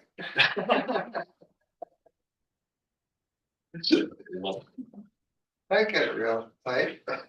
We're at the same time. Let me throw out, you could potentially just remove all of those residents, property owners, business owners. You could say encourage widespread community involvement in the planning processes. And coordinate between, just to be really broad. Yes, And then and I'm a huge, as a planner, specifying. an old school planner, I'm a huge proponent of the word citizen. It is a generic term for humans who live on the planet. As opposed to lower authority. As opposed to pigeonholing them in any sort of group. So are we going back to citizen? Different than whales and. We feel really strongly on this one. What my comment was, is you could say encourage the widespread involvement or community involvement in the planning process. You're just kind of eliminating all of those because you're getting so specific, you're leaving some people out. May I make a recommendation then? Grabbing the words, encourage widespread citizen involvement in the planning process. I like it. I'm fine with it. Can you say something about that? I really hear that in the specified field of planning, you're saying that citizen does not refer to US citizenship. I think this gets to Will's point of what does it actually, like how different people read it. In this time period, people see citizen meaning people with documentation. It leads to all kinds of racial discrimination policies. It leads to discrimination against people who pay things like sales tax but don't have documentation here. And a big portion of our community who are workers and who contribute and live and pray here. And I'm really concerned about using that word, particularly when there's RCWs that are related to making sure there's no displacement and racially exclusive policies. And so if we're limiting public participation, and you may know, Cal, as long as you're here, that's not gonna be a problem, but are you gonna be in charge for the next 20 years to defend everybody's right regardless of their documentation status? I support the solution of Kirsten to say community involvement, and then we're avoiding all the trigger words and we're avoiding specificity, and there's freedom for everybody to get to participate. I agree with that. Thank you. Just to reiterate, Kirsten's was encourage the widespread community involvement in the planning process. Got it. I like that. I'm good. That's right. 11.3, PAC, the recommendations from staff is PAC make a decision. The recommendation is add 11.3 to read, ensure that public participation is accessible to people of all ages, languages, abilities, backgrounds, including vulnerable populations and overburdened communities. I would go back to the widespread. Yep. This one. We could almost read the same, ensure that public participation occurs.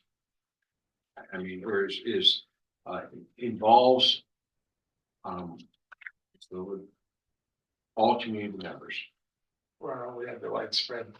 Okay. I Ensure think that the public, keyword for us is accessible. ADA is applicable anyway. But I mean, in terms of language, for example, or in terms of the time of day that it's available so that working people can still be able to participate, whether you work in an industry where you work at night or you work in an industry that you work during the day. let me try something here. All right, so a possible draft could read. Ensure that public participation is widespread to community members, period.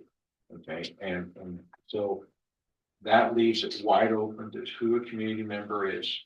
It involves all elements of language, all elements of time and accessibility. You know, just a comment too is one of our challenges going to be is this type of a comment, great comment, that makes an assumption. It assumes the community wants to be involved. And based upon what we have seen, I mean, we've had some fantastic participation in the PAC. It's the same faces, it's the same represent, and we love you guys. Okay, but it's the same folks. It's that broader breadth of the community we're not seeing. Look at the response to the survey. If we actually looked at the names behind that survey, I know, in fact, I know one of those persons are in the room because I'm one of them. Okay, and so I suspect others of us are probably associated with some of those 125 responses. So it's the same people. So as much as we want this, trying to get public participation is very challenging, regardless of what our policy Try to is. get somebody to show up to my monthly or bi-monthly HOA meeting. Okay.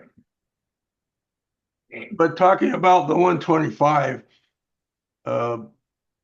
I don't hear any negatives on this. No, I move forward. It sounds like this, the text you said. All right, yeah, we're good. I have nothing else on 11. Are you adding? Yes, with the recommendation will be 11.3 to read, ensure that public participation is widespread to community members. Okay. And is that it for section 11? Yes. Yes. 12. if I Okay. could quick, You're like, 125, you got a whole bunch of people that would want to have participated, didn't know about it. That's always the problem, Randy. Yeah, I don't disagree, Randy. Well, it depends on how you do it. Let me make a comment here. everyone is well aware of a little side effort I was working here that ended last night. I have worked many methods to communicate to the members of Mason County, okay? That is the one message for anyone involved in working with the community. The biggest thing we have, the biggest challenge we have is communication. Okay, and so we can do, you know, my little side job, did mailers, did texting, did radio spots, did public forums, did lots of things. And I would tell you what I saw was the same people attending. It largely was. And so this is a very big challenge that is way beyond this comp plan. And I know, you know, I mean, we've heard from our planning department. One of the big, you know, they had great response to the STR survey. It was an expensive Mailers, yeah. That's right. They did an expensive event on a very sensitive topic, and our community responded. But a lot of other things, it's very minuscule response, as this it is. And so, Randy, absolutely correct. There's a lot of ways to do it, but it is still a real challenge to be able to get a message, much less a response. And Kirsten's eyes, her eyes just raised. It's like her nonverbal said it all. Yepers. So Anyway, Although I thought I heard Kristen say that they were going to continue trying to expand out their survey. And we should at least talk about it. I wouldn't dismiss it out of hand. We're talking about the vision for the county. And that's not up to me or anybody else. It's up to the community. So let's find out what they want. Came up under number 11 and more efforts will be made, but I think in terms of moving forward with the policies tonight, you should move on to number 12. And that is something that we will continue to work with. Like Okay, in particular, Mason County Climate Justice Group wants to get the survey out to more people. absolutely. They have access to them. So, Okay, so 12, what is 12 about? 11, it kind of reads weird to me. About public facilities and services and just making sure that they're Okay. they're maintained and they don't go away. They serve development. Be a part of this building. That everyone will continue to be provided Just with. weird. I mean, So, recommendation from, so staff is, Mason County Climate Justice is suggesting adding a 12.6. Staff is suggesting not adding at this time. It's a part of the hazard mitigation in public facilities. There'll be a topic under the climate justice, unless you want me to read it. I suggest we concur. Okay. Yeah. Okay. 13, historic preservation.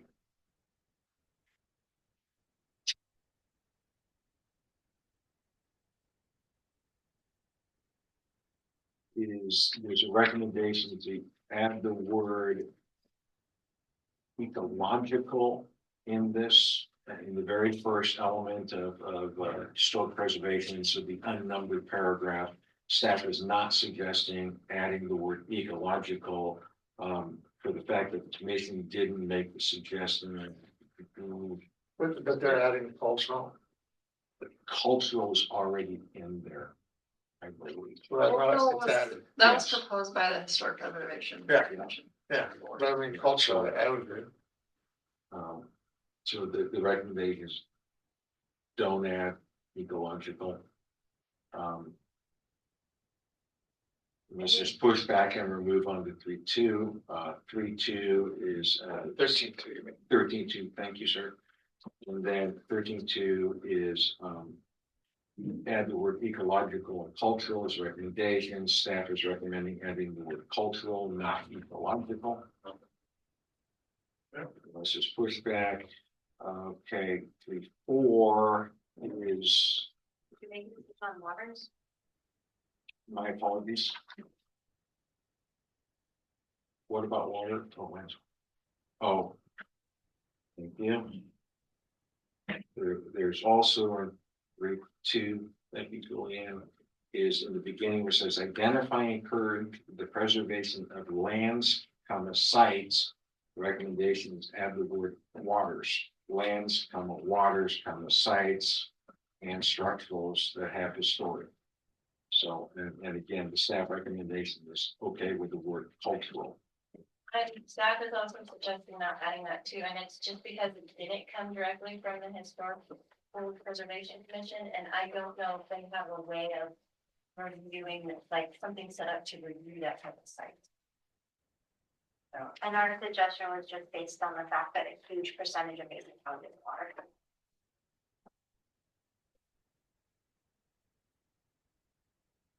So it was staff recommendation.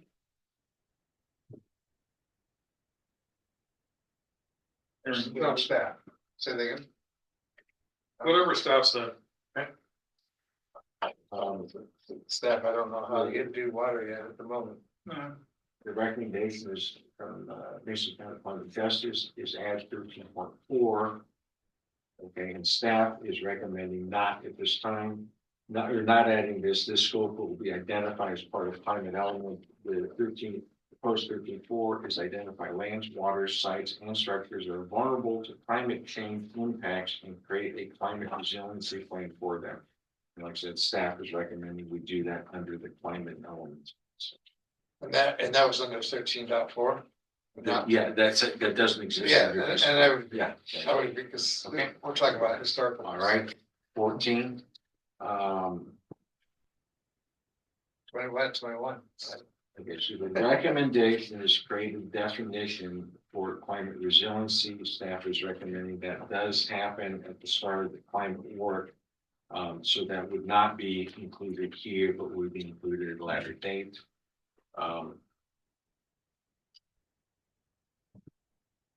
14, add language to read, ensure meaningful public participation of residents, especially vulnerable populations, overburden communities, hazard mitigation, and resiliency planning.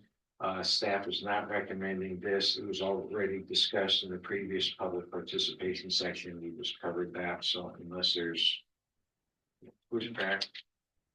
Okay, 14.2. Okay, so the recommendation from Mason County Climate Justice is, so it reads, plan for and consider the impacts of climate change on communities, industries, and Mason planning, including sea level rise, flooding, wildfires, and extreme weather events. Okay, on both existing and new development, and then add prioritize mitigating the impacts on vulnerable populations and overburdened communities. RCW for that. I'm sorry. I said I have an RCW to support that. Staff recommendation Is we make a decision. It's an RCW. So in RCW, this is the required elements of the GMA 3678.070. In 9A, it says that the climate change and resiliency element must avoid creating or worsening localized climate impacts to vulnerable populations and overburdened communities. It also says in 9EI,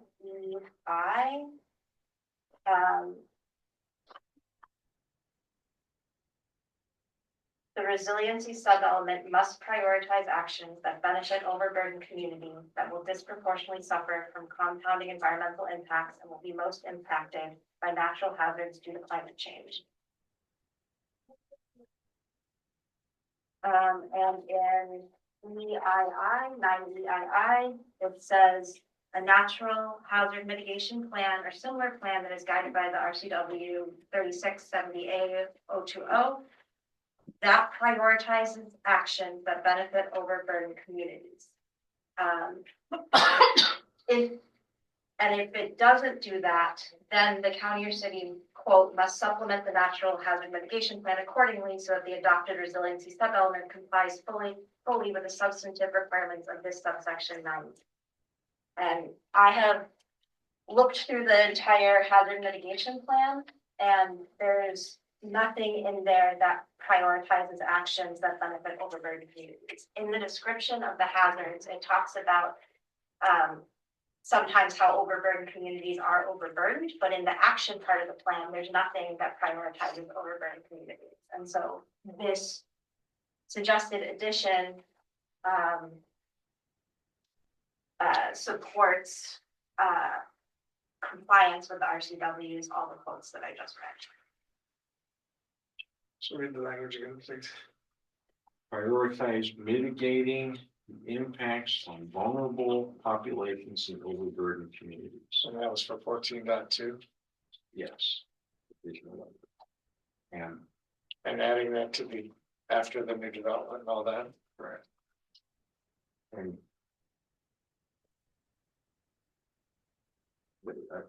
I guess what I heard, and I have to go back and listen or read it again, to read it initially, is there were some qualifiers in there. This simply says these guys get priority over all others. That's how it is. For that said, there were some other qualifiers. I'm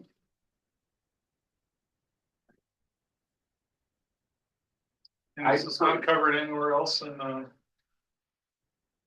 any of our documentation. It will be in the climate action plan, in the climate. Of the comprehensive plan. Yeah, that makes sense, but then it's in the RCW. Yeah, we need to.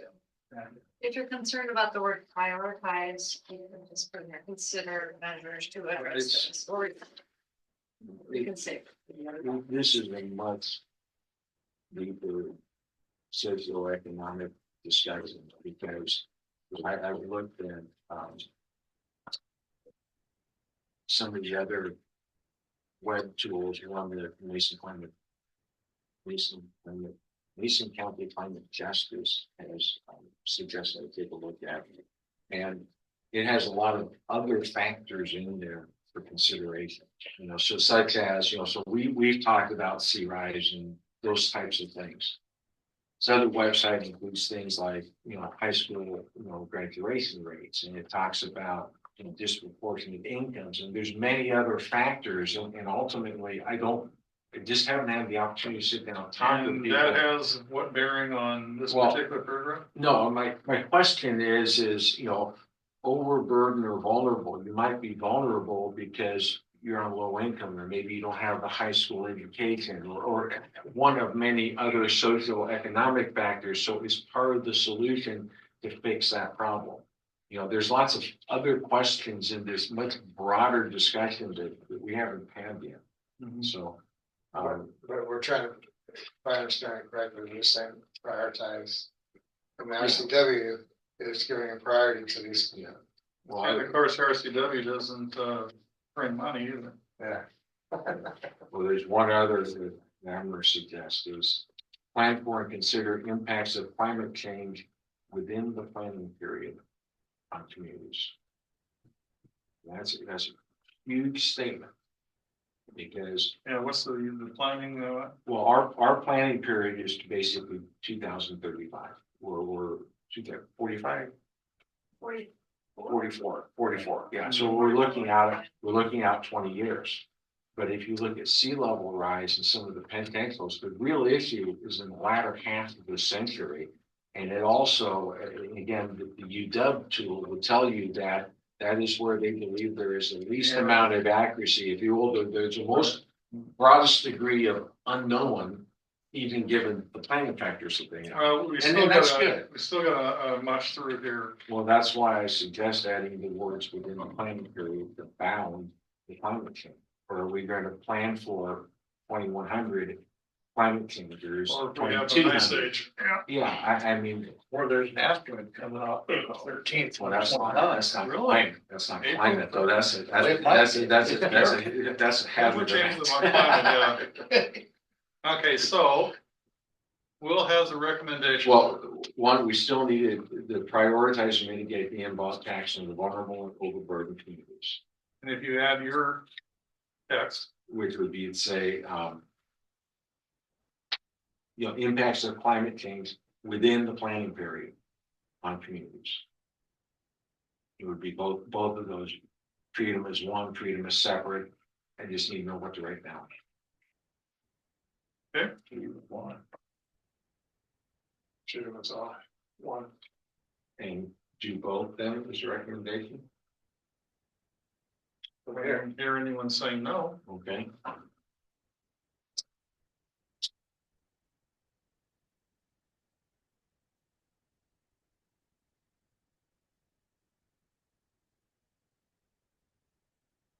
Question on 14.3. Good as a recommendation. PAC make the decision. Well, we use the word system recovery, what system are we talking about? Just all systems? In general, I mean, transportation utilities, is that what you mean by system recovery? So based on my background, the way I would read this is this would be public systems that would be impacted by any sort of, event, resilience of public services, prepare for disasters. I suspect this would include climate change, okay? And so that would be all transportation on county roads. It would be all owned water and sewage systems. It Which would is be the things he loves. Yeah, I know, That's not- lots of sewage. So it would everything. include, it would be operations of the government. It would be processing of ensuring public services like sheriff services or community health services. It would be the breadth of all things we do as a county. And all So, infrastructure sure. that we're responsible for. So when you're this, I don't have a problem with the basic language. no, Okay. wouldn't it be just like infrastructure and systems recovery? Well, it could, but what happens if we lose power? How are we going to provide power, saying that this building or critical elements of this That's building? infrastructure. It's either PUD 1 or PUD 3. Well, no, right, but we as a county, do we have a responsibility to run our own generator? I don't know how we're set up. I just know how Sure. we operate on the board of an air base and what we did. But I mean, But the generality of this, I mean, just put infrastructure and system. Earthquake and the road breaks. I understand, but it's good to be infrastructure and system, kind of, So you're on 14.3. of operations, common infrastructure. And systems recovery, I mean, that should cover everything. Okay. And then At least for now. Nation climate justice, the PAC recommendation, staff recommendation is we make a decision. Nation climate justice is suggesting that we add to the bottom, prioritize the resilience of public services and infrastructure in the areas with vulnerable and overburdened populations. Our words support the efforts to increase the resilience of public services and infrastructure should be sufficient. If we're prioritizing one group, we're discriminating against another. I would suggest we not add that, because if we have a major earthquake, we're all going to be vulnerable, overburdened, exposed, et cetera, et cetera. It is response to, it's event dependent.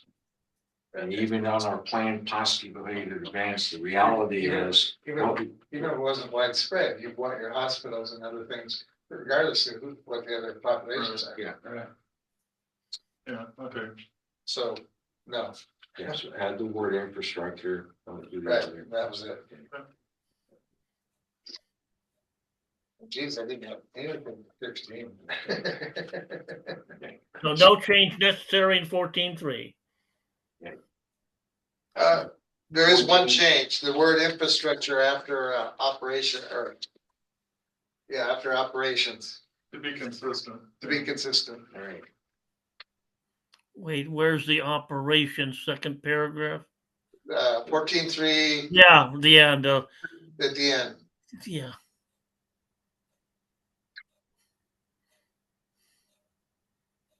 I have nothing. So, Mason Climate Justice has a recommendation to add the support or reduction of greenhouse gases, and there's 4 sub-paragraphs. Staff is not recommending at this time. Is this in 14? This is in 14, not on your list. Okay, But got yes, it is. And staff is not recommending that greenhouse gas emissions are not required for us at this time. Okay, so, all right. 14.6, reduce climate change impacts such as flooding, wildfires, and drought, etc.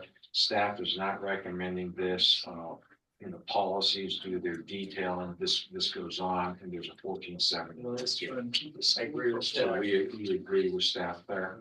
Okay. Please ask for the word. Far be it for me to ask for a motion from anyone on the committee. Thank you.